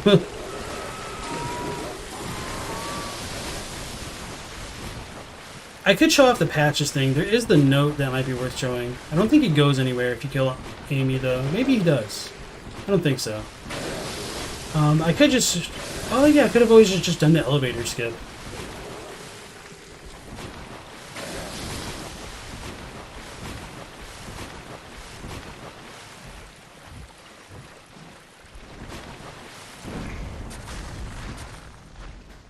Screw those guys. Ooh, what do these winter lanterns drop? It's a real question. I wonder if those are the hunters. Alright, I'll read chat and just idle for a second. Maybe not. That thing's chasing me, whatever it is. Okay, I think we'll be fine. Do you think that Mensis is then related to Tumaru? I have mixed thoughts about that, because we do see the Lauren Silver Beast in the Nightmare of Mensis. And Murgo's attendants may have just followed it from Tumaru. But the actual structure of it is troubling overall. You'll ever gotten like 10 of them? Mensis is related to the church. No NPC squad in From Software game can surprise you after 1-4 Demon Souls. Are you talking about with like all the Red Knights chasing Ostrava? Whatever his name is. Castle might be Yharnam's castle? Maybe. It's possible. But if so, it is a bit weird that we find her in the Chalice dungeons rather than like more Tumerians. Udobi Break, welcome in. That's more than you ever found and you've platinumed the game. The church used science, Mensis used cult tactics, but Mensis is a branch of the church.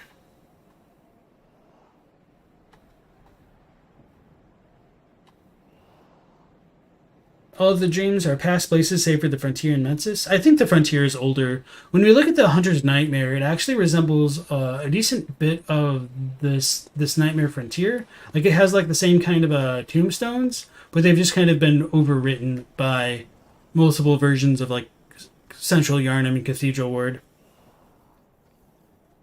The crawlers in them have the babies / messengers in their bellies. Yes. Thanks for reminding me. Mensis being basically sort of Tumaru Yharnam. Did you feel bad for the brain of Mensis after its little mishap? Not the mishap. Actually having to kill it. It gets a little bit much, though. The brain doesn't even really attack you. Sometimes you want to cuddle it. Alright, I'm not going to deal with the... Oh, yeah, I've got a ton of insight. That thing will kill me. I don't have any sedatives, either. I forgot to go pick those up. Oof. I'm probably going to die. Well, I have full health. Okay.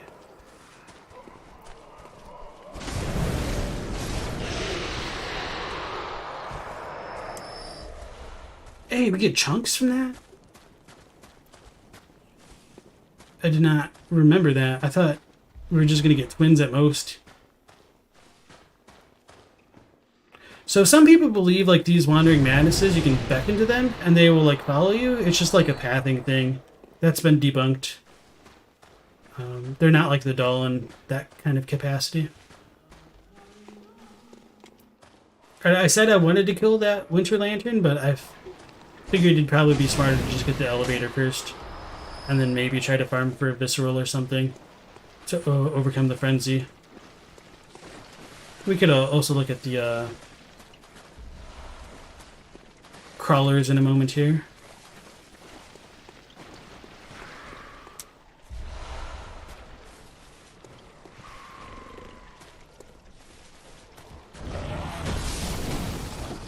Did I one-shot it?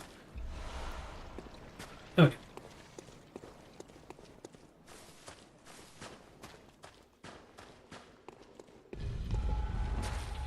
It's really funny to kill people in PvP with the elevator.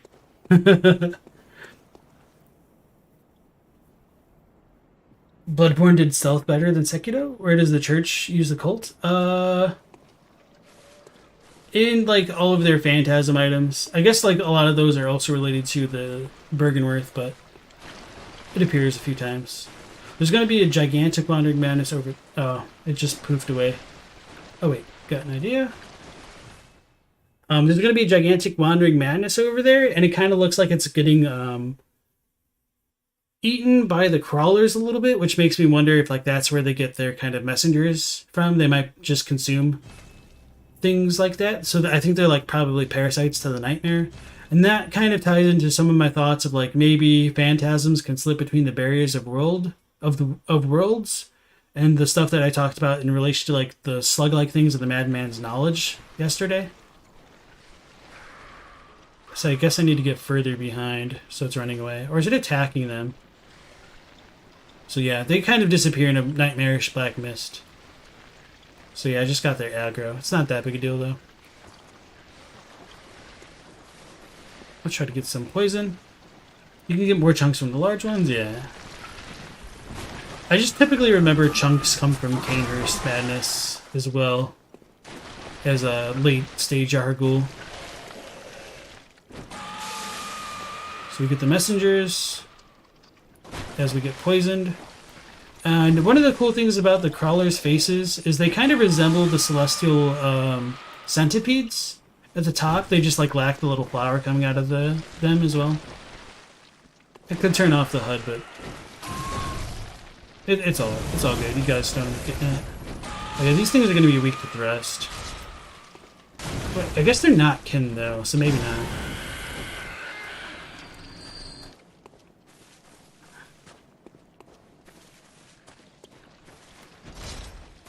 I haven't fought Amy with a weapon like this to like fish for its head. So let's try the arcane strat. She probably will die because we have a decent amount of arcane. You just not quite like Chalice dungeon level, I guess. Here we go. The swamp, you gotta have a swamp. Since I played Demon Souls now, you imagine I've gone to the Valley of Defilement. How'd I find it? I didn't really mind it too much. The only part that I thought was a bit much was like the 4 trolls with the giant-ass clubs. But I guess that's also because I couldn't just tank any of their hits with a shield. I guess I didn't have like enough endurance.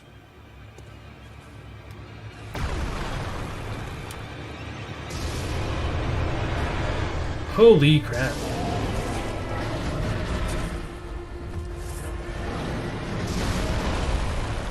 I'm not used to this strat.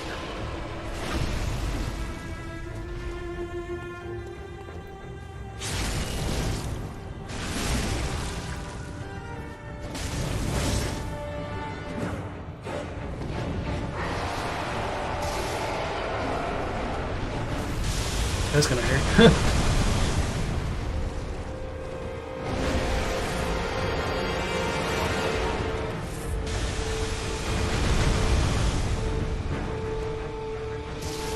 I do like when Amy rips off her arms, you get like almost blood wings coming off of it.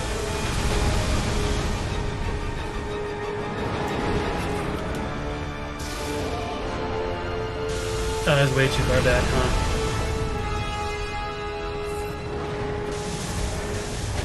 I like, she's using a lot of the lasers, that's really cool. Those are kind of hard to get sometimes. Oh no. So my normal melee way to kill Amy is just go for like the back arms. I just don't really lock onto her. Except to like get my bearings.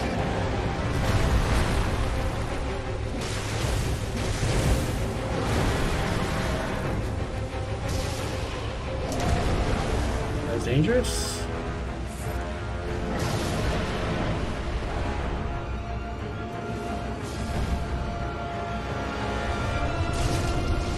Lower Lorne Chalice. So we have a new Chalice to go to kick our butts.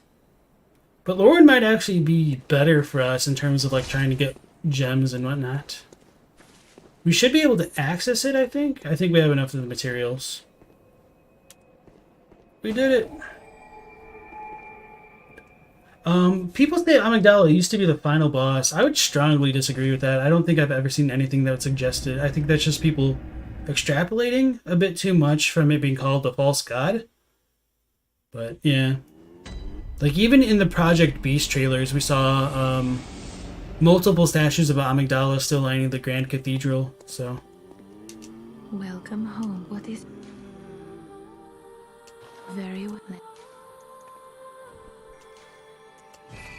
hey guys, there, I leveled up Vitality. Oh wait, how much more do we need? Okay, like 3,000. Farewell, good hun. What did I think of Alant's wings / strings? They were interesting. Do they have like a specific mechanic? Other than... yeah, I don't know. Damn it.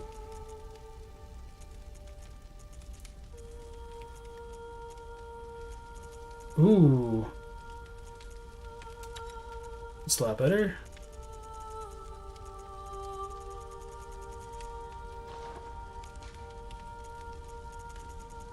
I could probably upgrade, can't I?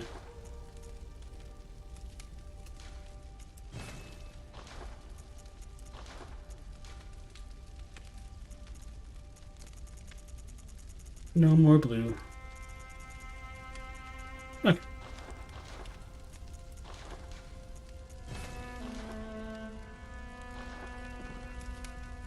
The choirs live in the dream. You think by cult they're referring to the arcane? I mean, that's a lot of the Healing Church stuff, like the Executioner, or the Logarius wheel. There's a decent amount of it. Let's go kill the Slime Scholar just like one more time to level up a little bit more.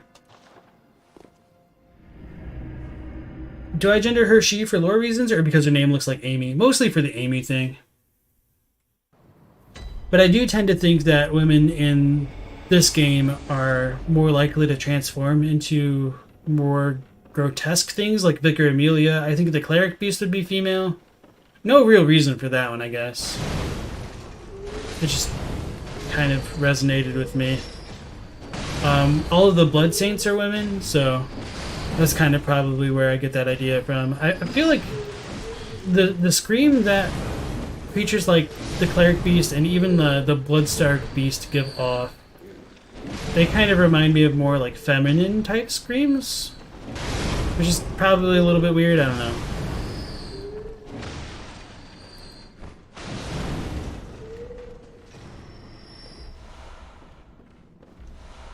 The choir go to an astral realm and made friends with the god. I don't know if they went to an astral realm, but they did go to the Chalices at least.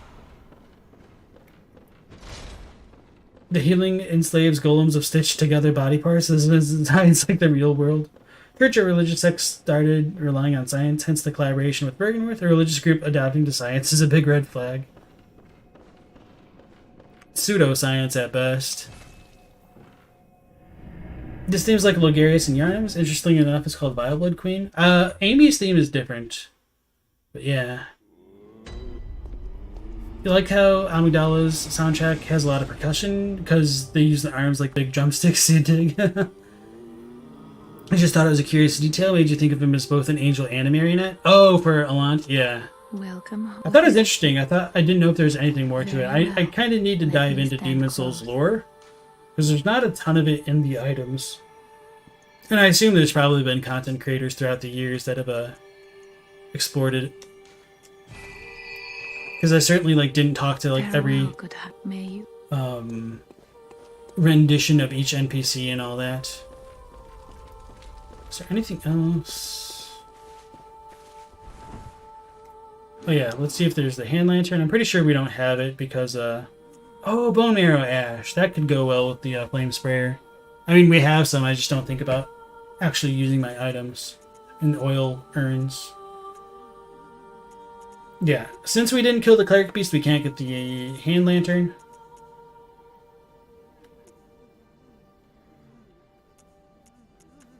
And we did get the lower Lauren Chalice. It's a depth 4. Oh, we lack the ritual blood 4, as well as the cold blood flower bud. Okay. Can't go there.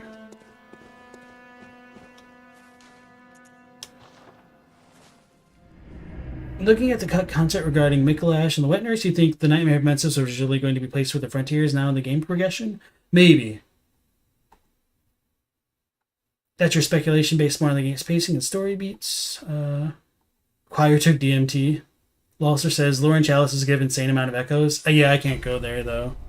Sucks to suck. Because I was going to go there just because not only is it a higher tier, but better chances to farm arcane relevant gems for the Saw Spear at least. Frontier would be closer to endgame, maybe not the end boss, but likely not something optional given how important it seems otherwise. Why Logarius' theme would be called that is somewhat obvious, but Yharnam, sometimes you think she's Annalise's mother. So with the Queen of the Vile Bloods, I looked at the Japanese for it once, and it's just like the Blood Queen, and That's what they call Annalise, and that's kind of my issue with the English patch of the game calling it Vile Blood as a term, because that doesn't exist in the Japanese quite the same way. The term Blood Queen is what's used to refer to both Annalise and Yharnam, and we can even see remnants of that in the Vile Blood Register. So, did this get changed? Oh yeah, because it says NB. So let me double check.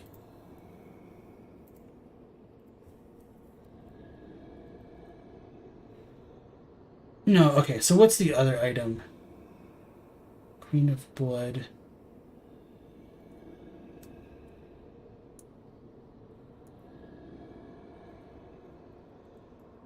Let me type in Queen.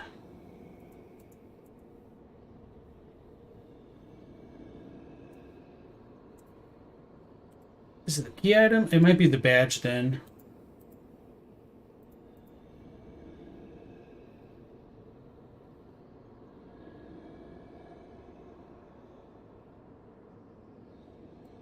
I really feel like I'm losing my mind.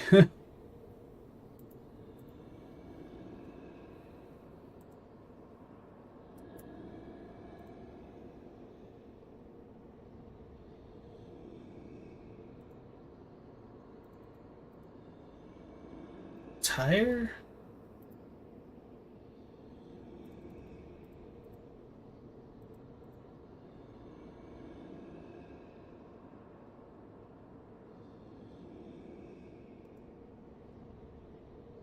One second.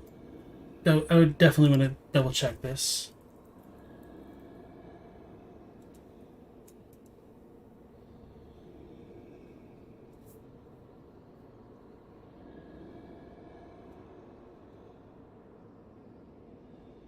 Oh, it was in the queenly flesh at one point. I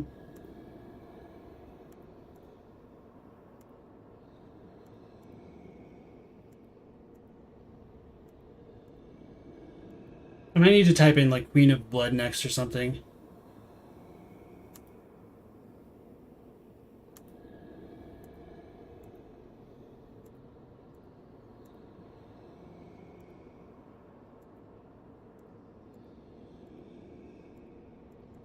Weird. Okay.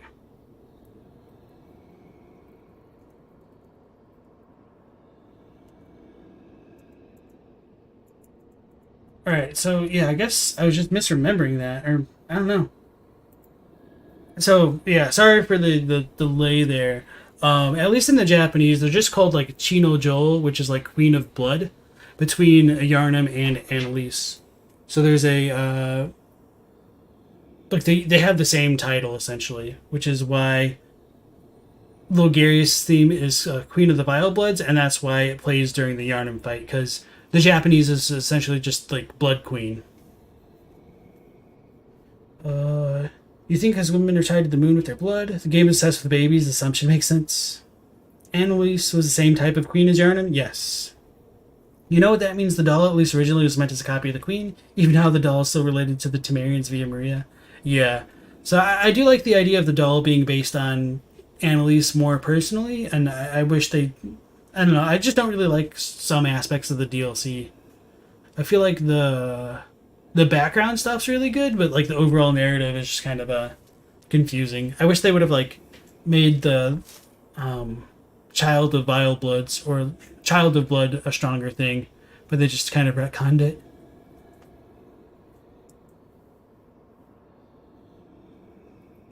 The character of Yharnam is extremely interesting.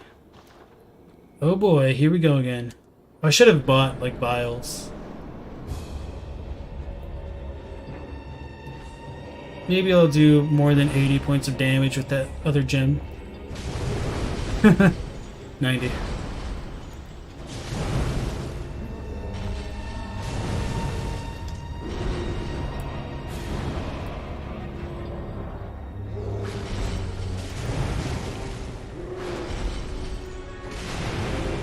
Oh, that time it did a bit more damage.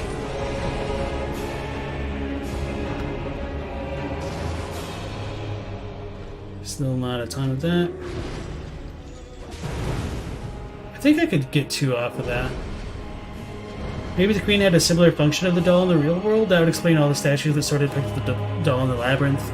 So part of me wonders if, like, at one point in development, Annalise had a child, and they might have, like, gotten it stolen from her from the healing church, and that could have explained Murgo at one point in development. But we don't really get too many signs of that after the fact.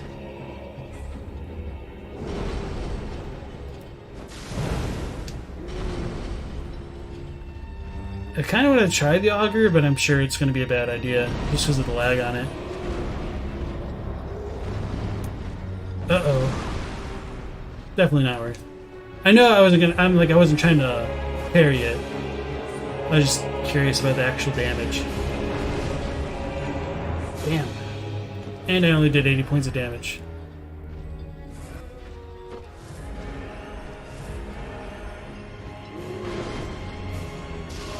Okay. I might just farm it that way.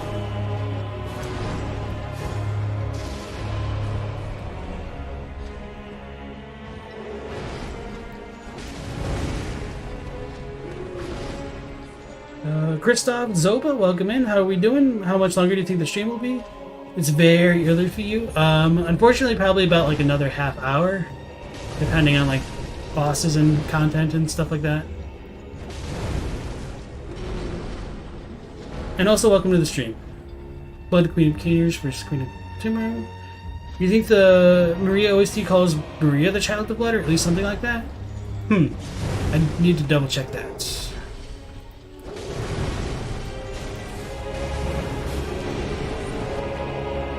Undead Giant is weak to bolts. Oh, I can't modify my weapon damage. Okay, that's good to know. I'll need to switch out my gem then. Or at least go, like, farm a couple lore and silver beasts. 3, 4? Nope.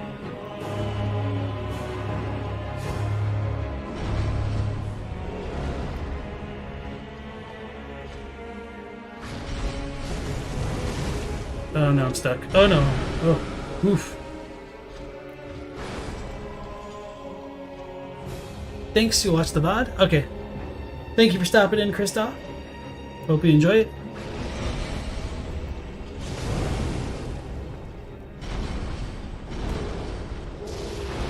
Ooh, I thought I was gonna get clipped again. Almost did.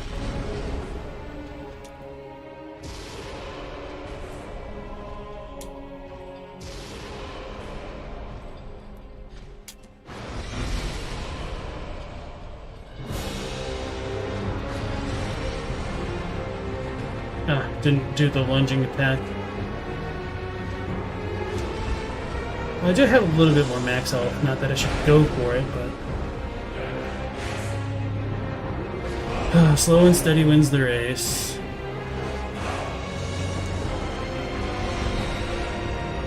Oh, did that one shot me? Oh god! Oh god! Oh god!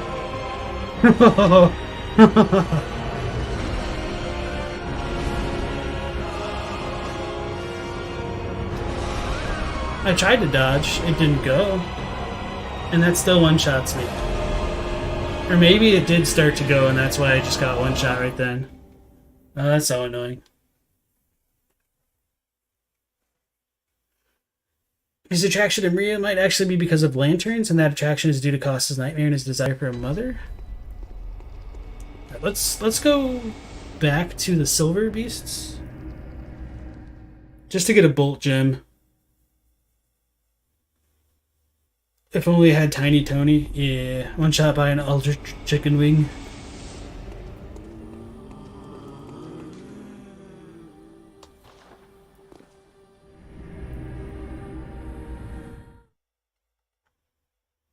Why's the chain guy gotta bully me? I jinxed myself. I was like, oh, the cannon guy's not bad. It's the chain one. And here we are. Plot twist, Maria and Annalise. Our twins, placeholder. Head hides the truth. I mean, kind of, if the doll really was based off of Annalise at one point.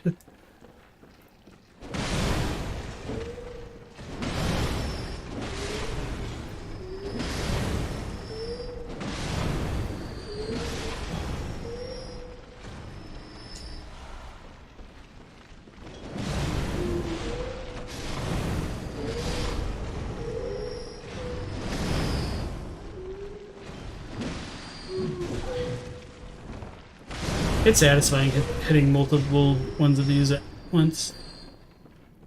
Y'all gotta realize your localization, these things get construed unless you watch videos on what was lost in translation. Don't take your theory as fact.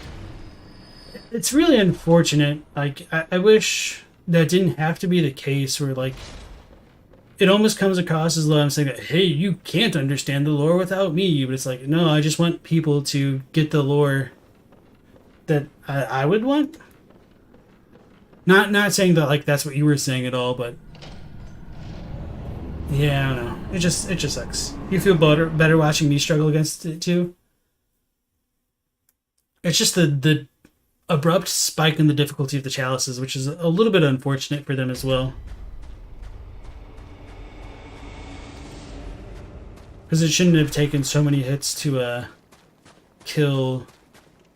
Well, I could show off patches too, so it's not like the end of the world.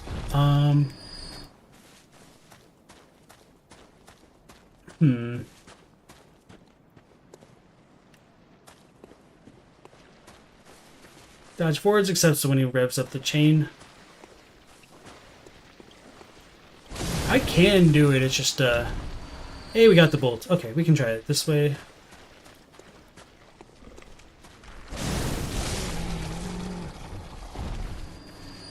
That was fortuitous. Do I want to do the patches thing? Yeah, I may as well. Okay, we'll sprint for the patches stuff. I could also, like, pick up one of the lake runes or, like, put on the 3% physical reduction. That might help. Be more helpful than an air rune against an enemy that can't really be visceraled or parried. I mean, it can be visceraled, but it's really rare. Alright, let's go see patches and the note he drops. Not gonna worry about that. Madman.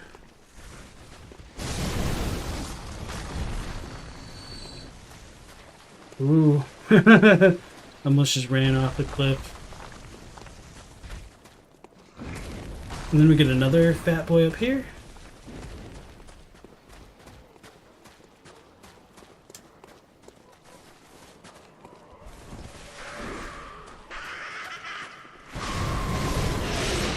And these ones will, like, actually attack the player. Holy crap, it bowled me.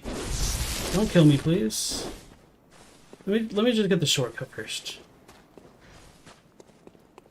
And there's a Wandering Madness that'll, like, walk up this at first, so it encourages the player to go down, which is a super cool element of, like, the actual game design, I think. Oh, it just gives twins? I was hoping for some chunks.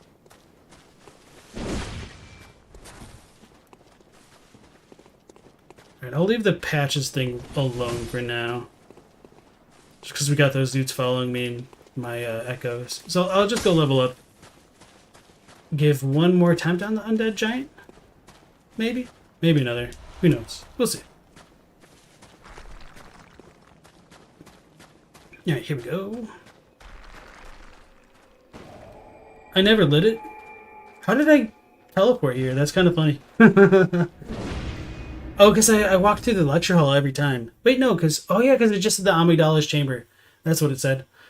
Maybe Garen was obsessed with Maria?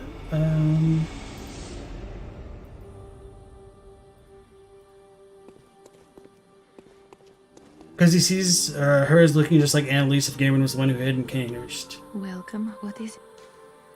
Very well. Apparently I don't have enough health, so let's switch that up. Farewell. Have I tried the 60 FPS patch? No, I don't have like a jailbroken PS4 Pro or anything like that.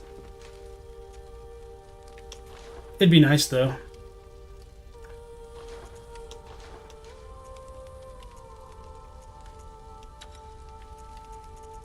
Don't think things will change.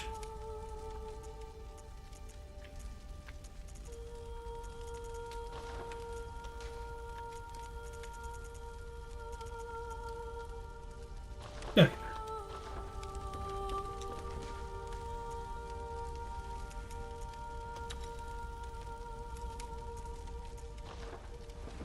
Should be different. We'll see. If it doesn't work, I mean, we'll keep the bolt one because of ROM anyway. And she's supposed to do the central Timbru by the main story endgame. That's funny. You like how the large madness lasts? Katie, welcome back. You don't know if you believe that the doll and Annalise are like used to be related to any large extent. Annalise used to have the doll's voice actress, but you believe in these versions the doll has different actresses as well. So one of the things that's worth considering with the doll and Annalise is that Annalise also has like legitimately gray hair. So aside from like the voice actress thing, at least in the base version of the game before the DLC was released, there would really be no other good candidates for the doll to have originally been based on. Have I beaten Rom? No, we can't get past this damn chain giant because we get one shot every time. You don't think there's much to substantiate the connection between the doll and Annalise? That's fine. Oh yeah, that's like twice as much damage. Still got clipped because we're greedy.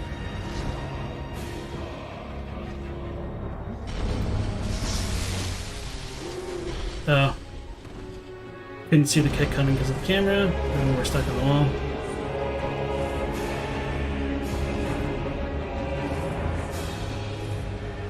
I could get my like 10,000 echoes or whatever it was.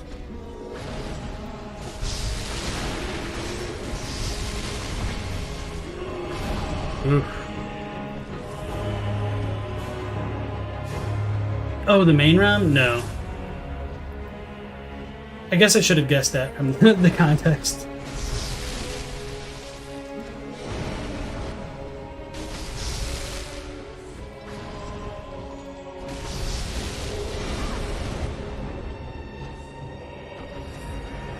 You were suggesting that if Maria is related directly to Annalise and Annalise is the same type of queen as Yharnam, there's some relation between Yharnam and the doll.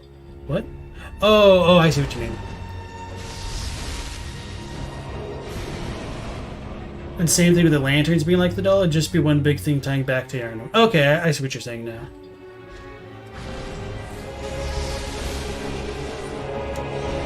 Yeah, I didn't even think about it with like the winter lanterns.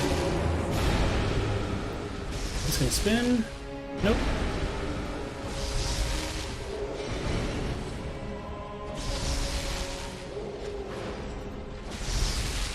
I'm scared to like double attack this dude.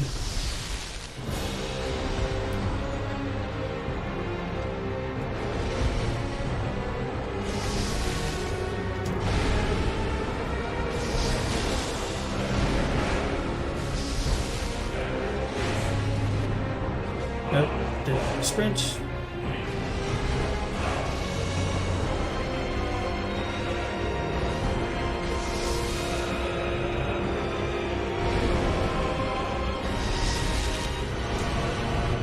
That was super delayed. I thought I was going to be under it. Screwed that one up.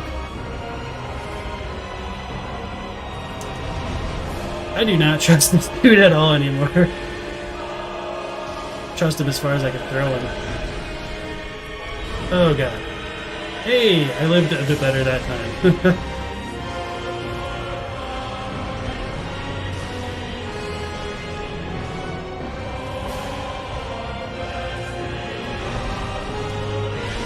Fudge. I think that 3% difference, man. Oh god. Oh god.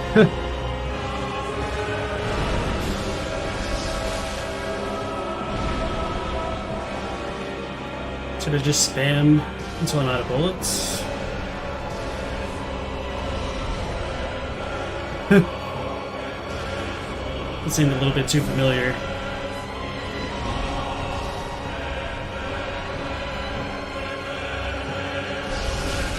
Oh god, I swear.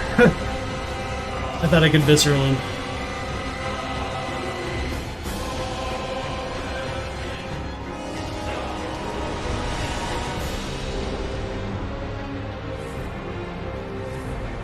Get me off this wall.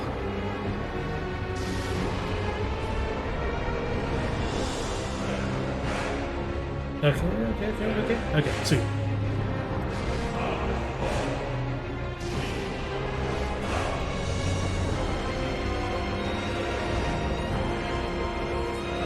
Wow.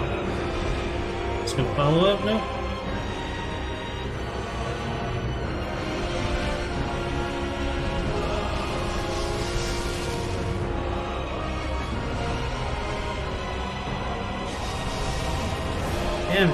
Not dodging. Ah! Scary. Doll is so large and it's a doll. Ooh, that's a bad time to look. I almost got clipped.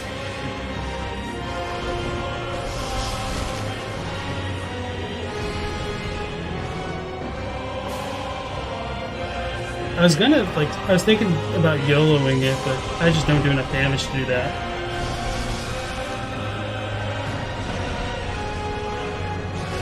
Definitely not.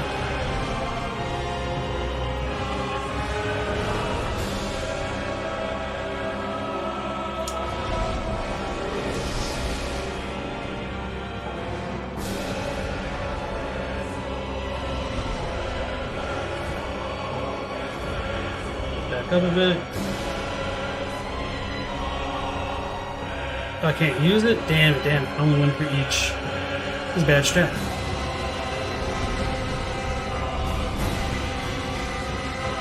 Oh, I'm transformed. Oh no, I'm my rifle spear. Why do I sabotage myself? Shit. Let's YOLO it.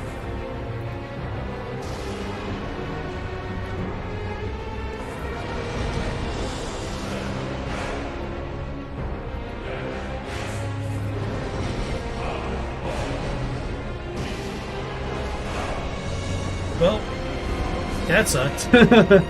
But it worked. Adept Damp Blood Gem. That one might be okay. Let's see.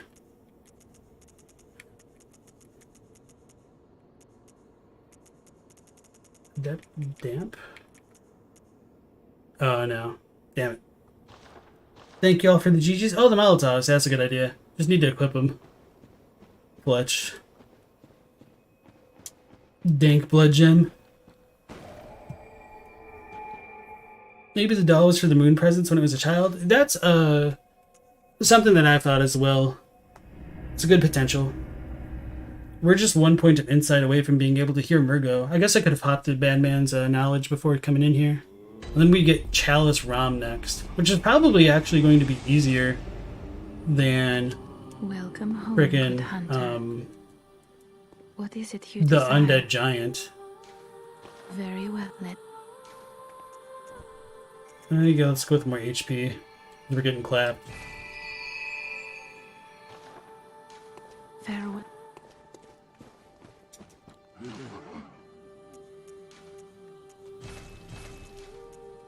Out of bullets and vials almost.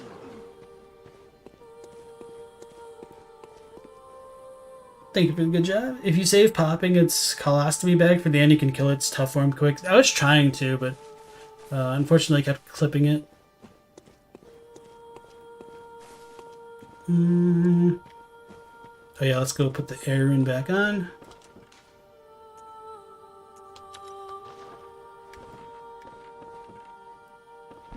Shall we try for the round? We could always do the Hinder Tombs. Yeah, let's go for the round.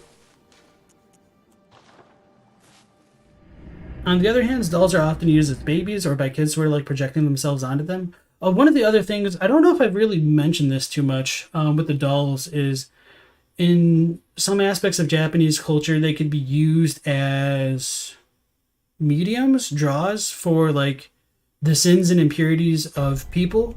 So they could pass them onto their doll, and they could like sacrifice their dolls like by setting them across the river, like burning them. To cleanse people of their impurities, essentially.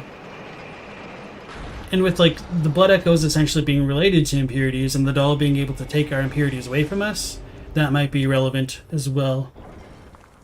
Do you speedrun stress for him? Yeah, I was gonna eat the beast blood pellet. Because we certainly have those.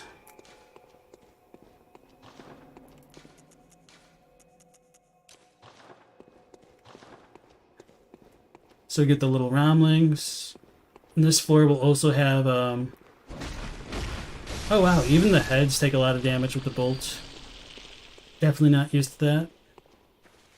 And this floor, I'm pretty sure, will also have a decent amount of, like, the guillotines. We've got the celestial centipedes shooting at us already.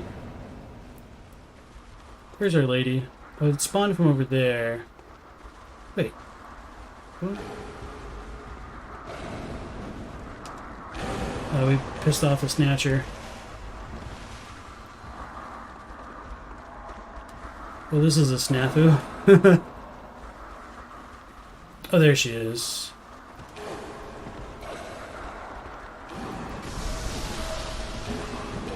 So many.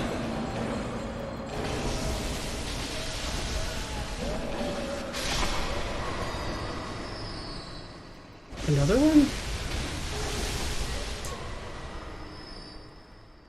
Well, it helped me rally a little bit. Nice. We got a Tumerian Knight. Okay, I've got my pistol out. Snatcher. They're also used for substitutes for sacrifices in Chinese rituals, the dolls. Elda's is still on Chalice ROM and moved on to Final Fantasy games as a break. Or is that Final Fight? Only problem are those are specific kind of dolls? Yeah. Like the spirit emblems in Sekiro are pretty much the same thing.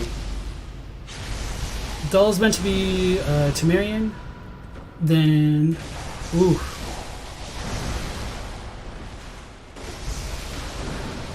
Well, that was really lucky.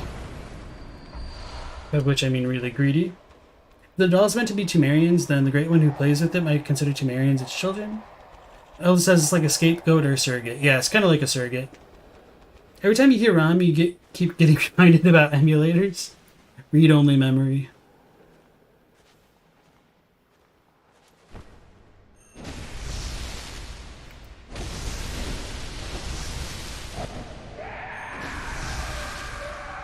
I didn't want to have to chase it down the stairs and potentially not have it, like, work. Hey, some more twins. Alright, so we get a bunch of the centipedes, but they should be really weak to the bolt of the weapon. And maybe we'll actually get to look at a face this time. Well, I said should be, but I was totally wrong, apparently. Alright, so let's stab it as well. Oh god, that does nothing. I think these are super strong to arcane as well, so it's really just like blood tinge damage, which kills these things in like one hit, like they're absolutely nothing. Having a blood tinge build is really fun, just to be able to do stuff like that. Alright, yeah, I'm just gonna leave them. They're just gonna drop like arcane haze. If there's only one, I wouldn't care so much. So they're all doubled up. We got some dogs.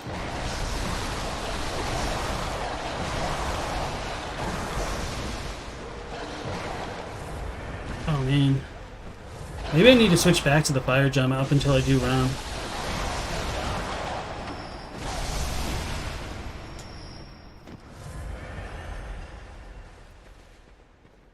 You think the Chinese doll sacrifices so that they can have serpents in afterlife?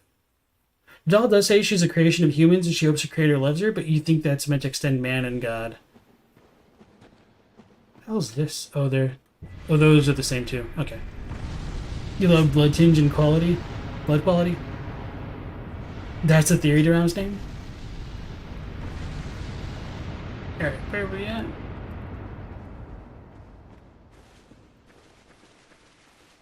I'm trying to remember if this chalice has like the little cages which can take you up.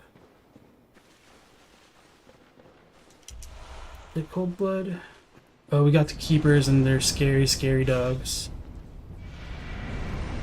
What am I doing standing still right next to some celestial centipedes?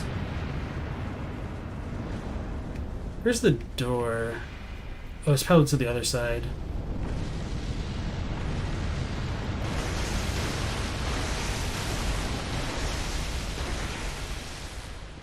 Camera, please.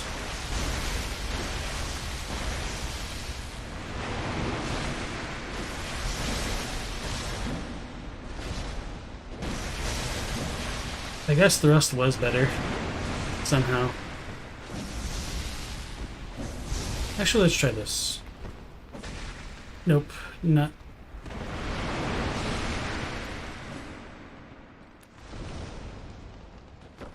Oops, wrong one. What am I trying to do? This.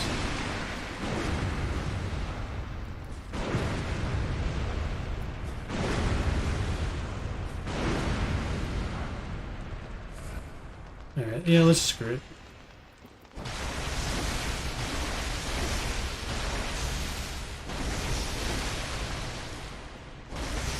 How did you get past that QA? Which QA? These things kind of look like the gaping dragon. Yeah, a little bit. I can see that. Damn it, its head's probably up top. Okay. And that was literally all I was trying to kill it for. Look at its head.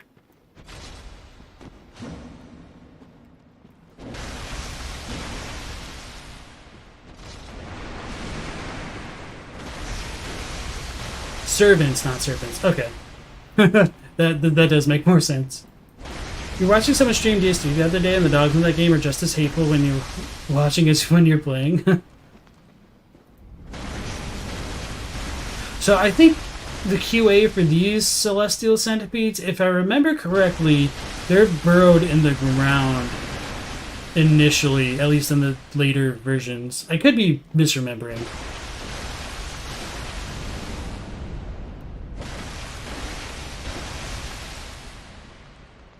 Because this is not the intended strat. No one else has hobby, so they assumed having one is mania. Looks like something out of a Real Monsters. Speaking of which, that Nickelodeon fighting game like Smash Bros. Is going to have Real Monsters characters in it, which is super cool to me. Did not expect that in 100 years of being able to happen. You do remember them being buried? Okay. Oh, you're talking about the teleporting dogs? Alright, so I got totally turned around. Watch me, like, walk right next to the Watchers, so that should be over there. Let's pull out this. Okay, so yeah, it is sealed off over there. So yeah, definitely on this side. Okay, that's what I thought. I do vaguely remember the layout of this floor because it's pretty unique between the Romlings, the not emissaries, the centipedes, and the keepers. What is up with that game? You've heard about it, but that's it. I think they said it's supposed to come out like next month or something. So yeah, not sure how it's actually going to play. I mean, I'm really, really intrigued. Like, apparently it's actually supposed to have no joke net play, like, built into the game. A stupid game by Nickelodeon. Imagine having better net play than, like, literally the largest fighting game in the world. I missed the illusory wall near the lamp. Okay, thank you. Yeah, so looking at that translation again, like, my initial thoughts were it's a definitely, like, manic curiosity, but there is the potential that it could be curiosity of his mania. Some of the issue comes from, like, the no particle, which I talk about, like, my Dark Souls video. People are... Holy crap. People are familiar with it from, like, Attack on Titan versus Attack Titan. Let's try this.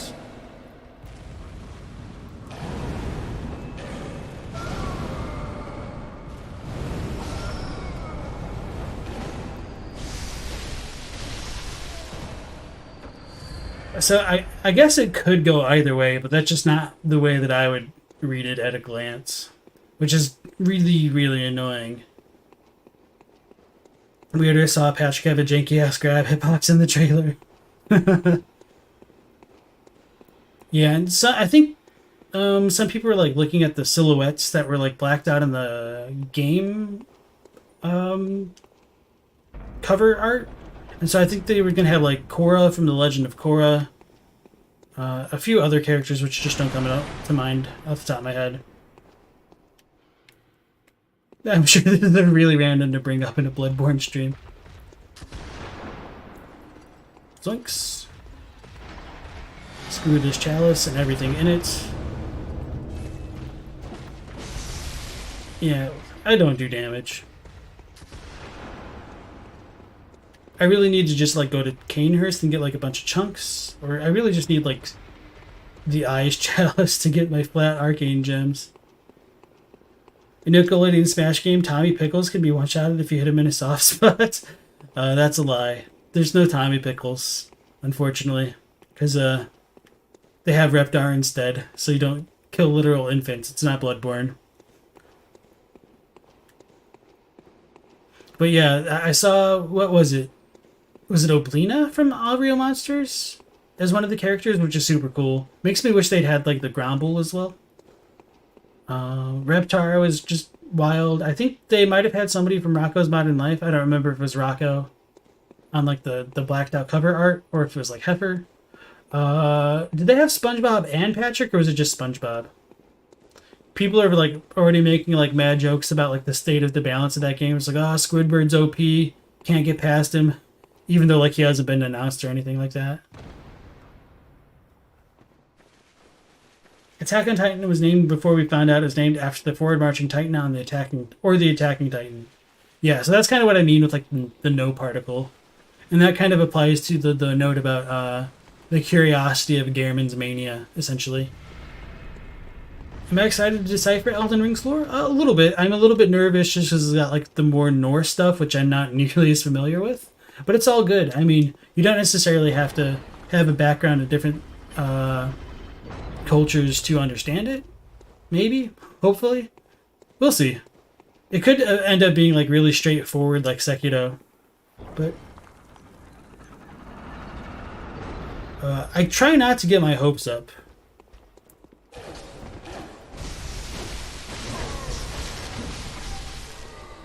Alright, yeah, let's just run past everything. By which I mean just get one shot by this dude.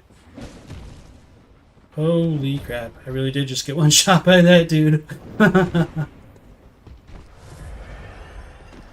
pretty confident they don't have like ladder climbing animations. How do we justify Aang losing to Chucky in a fist fight? Chucky from Rugrats. Not the doll, I assume. Which is very on theme for this stream. That was close, yeah, thank you. And welcome back into the stream with Ota. Oh, no, no, no, not this room, not this place. Oh, no, this is the worst. I did not look at all to where I was going.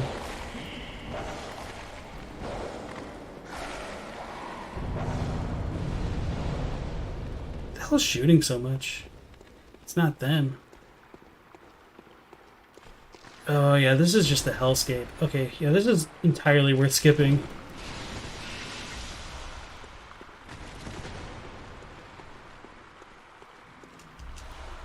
As I continue to not skip it.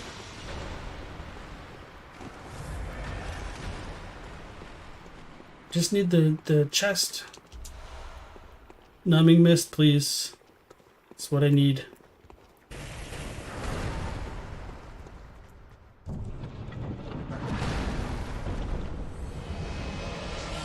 Oh, just too old.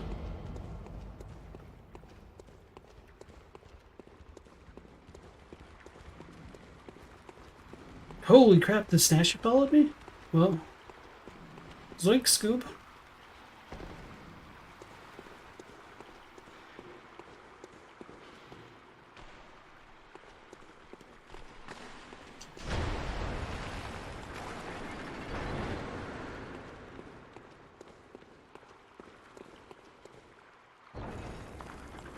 Get out of there. Talking about Attack on Titan, the Path Sword would make a good Bloodborne thing. Miyazaki and Martin are working on Nickelodeon Smash. Gotta get into this game then. What's in this room? Is this just one of the passages? Oh no. There's treasure. Okay.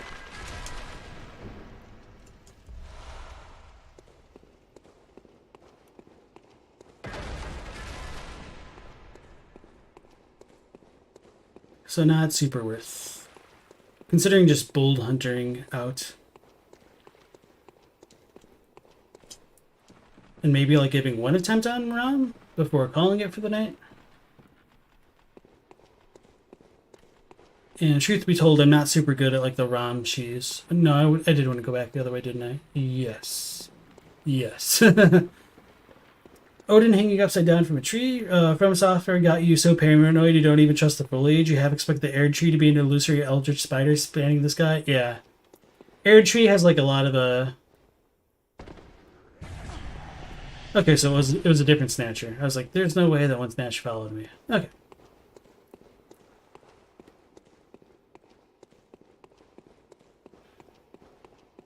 Where's our little lamp? It is not this way.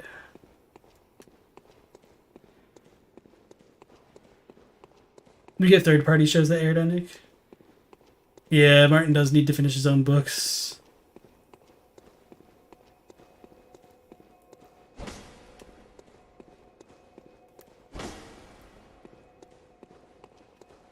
So the illusory wall in the next room? Yeah, okay.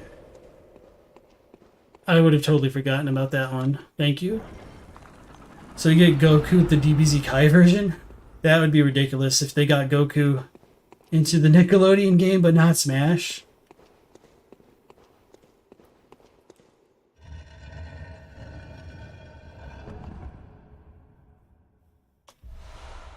Alright, just some Sage's wrists.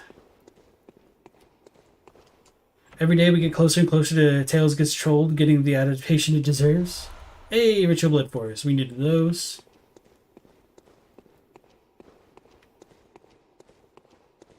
And I think that was it. Nope.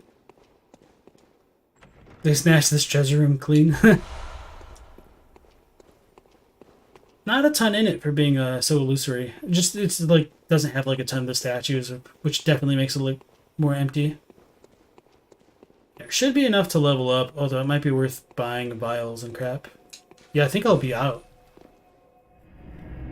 DBZ Kai did air on Nick after all.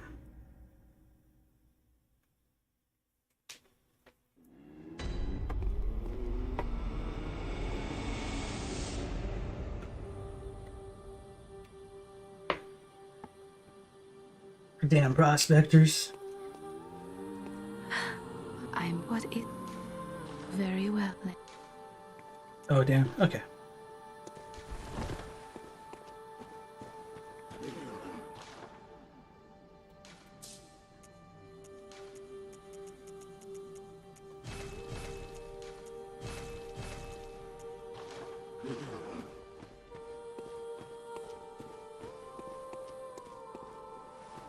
May as well just repair.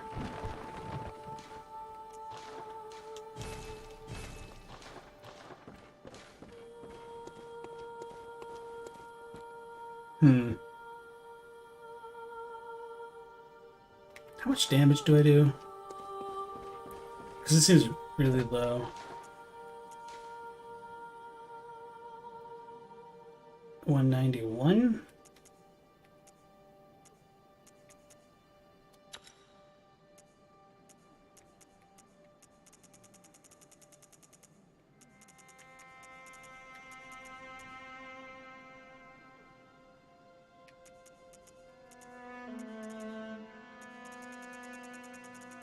Alright, so yep, the bolt is better.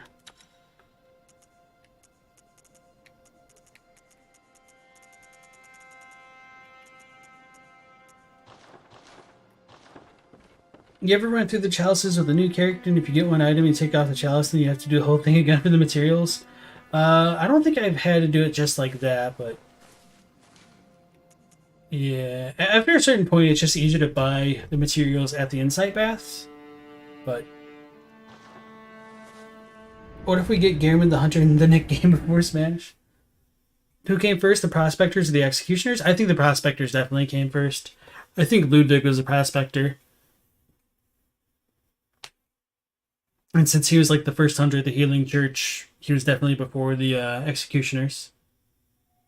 Nickelodeon itself needs to make cartoons and not propaganda for Littlands. Hasn't been good since the early 2000s. I don't know if you're just saying that because you're older or if it's true.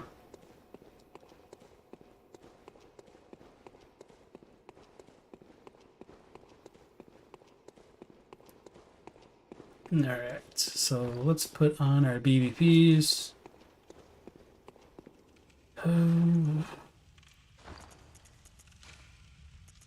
Is there anything else I need for this fight? That should be it. Future fights. I had a lot of Madman's knowledges. I didn't mean that. Whoops.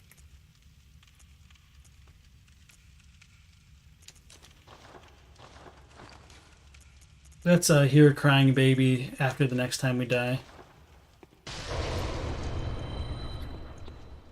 Wait, what did I take off? Oh, I just put that in a different spot? Okay. David the Gnome. Oh wow, that's a name that I've not heard in a long, long time. And Maya the Bee in the Nick Jr. expansion. If anything, it should be Swift. Bikini Bottom, where great volumes of water serve as a bulwark guarding sleep. What do I think of the Rom Spiders? Since they can drop Madman's knowledge, you wonder if they were once students. You know, that's a really interesting thought. Especially if you want to say, like, oh, like every great one loses its child? What if they were previous students? I never thought about it like that. That's cool. Thing to think. A FromSoft fighting game will allow us to have Armored Core.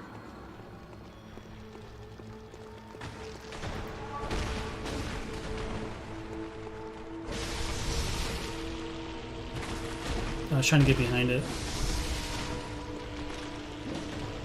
So for the little romblings, you can pretty much just hit them 3 times, and then it'll like guard break them on the 3rd one. But if you don't strike their heads, you can deal more damage. They bleed red in their bodies, but I don't know if the little ones bleed like the white, grayish color from their faces. And that attack right there can like one-shot if you're not careful. It does a lot of damage.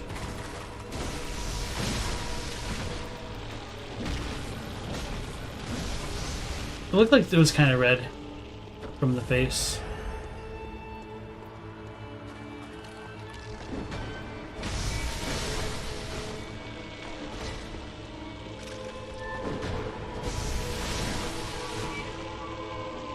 Maybe we'll get lucky and I'll be able to like kill Rom. I don't know. A little skeptical.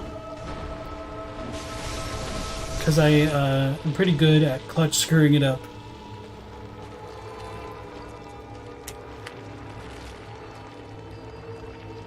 It's crazy to think they're both animals. What? Sponges and corals are underrated in Eldritch Horror designs. Celestial larvae also drop Madman's knowledge. And Woodlord, all you do is fight. It's not a fighting game already. That's a good point. Armored Core has been confirmed. Whether it's in dev hell or they're working real hard at it, we don't know. Was there any difference in the information given to the localization on the umbilical cords? Sort of. I do talk about that in one of the translation videos. I think it might have been the first one. And a little bit in like the story one, I think. But I would need to like look at the text side by side to just say it off the top of my head. I guess that's really not off the top of my head at that point. So, my apologies. Alright, here we go. Let's screw it up and then curse the world.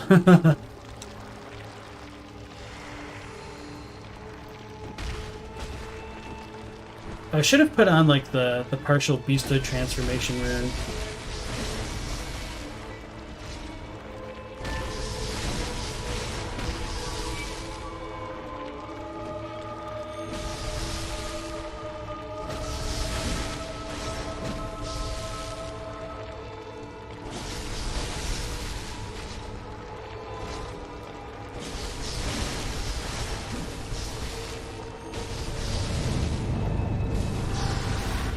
I screwed up.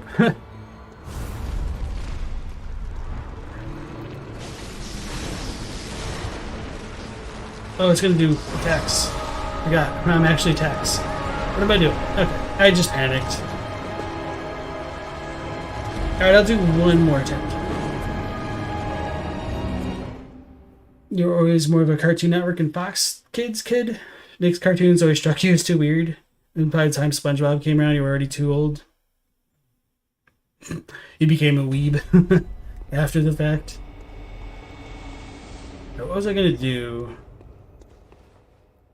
I was thinking about changing the beast rune. Maybe tomorrow if we screw up again. You hate Rom's mouth. Beast pellets don't affect bolt damage, only physical? Oh, okay. Really? That sucks. Everyone ganks her till Rom starts attacking? Save the charge for when she starts. Okay.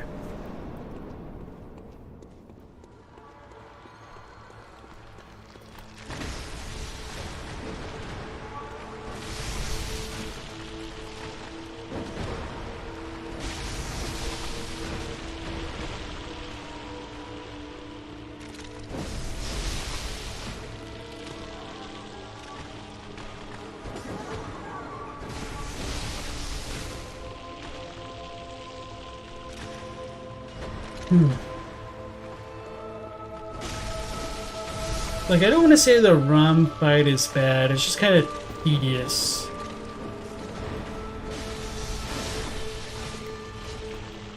I guess, like, the real fun from it comes from, like, breaking it. At least for me.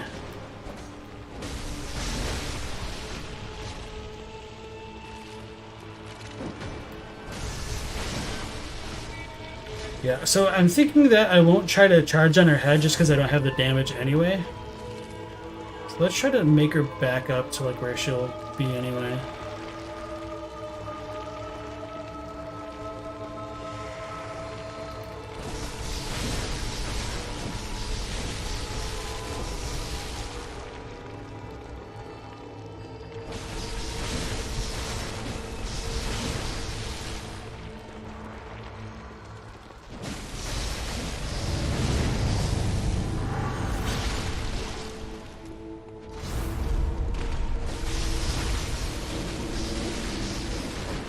Oh god. Yeah, just took too much damage. Okay. That was a decent attempt. I think next time I try it, I'll just do this slow and steady. Yharnam's always been relaxing for you? You just has a simple concept, and if you take your time, it's all a walk in the park? Yeah. Not the best fight in a long mile, but it does add some variety. That's a good point. You're Zim and Daggett main. It's like finally a boss that's not ultra aggressive. The wiki says it's only physical? You hope they add angry beavers. I think I did see one of the beavers in like the box art. Negaron bombs you if you take your time. Summon the hunter guy? Unfortunately, we can't summon at all on this version of the game. The hold hunters aren't a thing. Alright, everybody. So that'll pretty much conclude tonight's stream. It was a lot slower. I should have just gone through like other areas rather than screwing around in the Chalice so much. Definitely underleveled. I should have just gone to like Canehurst and got better chunks and stuff like that. So maybe I'll do that tomorrow, or yeah, I guess since we did clear the Nightmare Frontier, relatively speaking, I might just go there next. Or I could just farm a crap ton of echoes from the Slime Scholars and just get overpowered.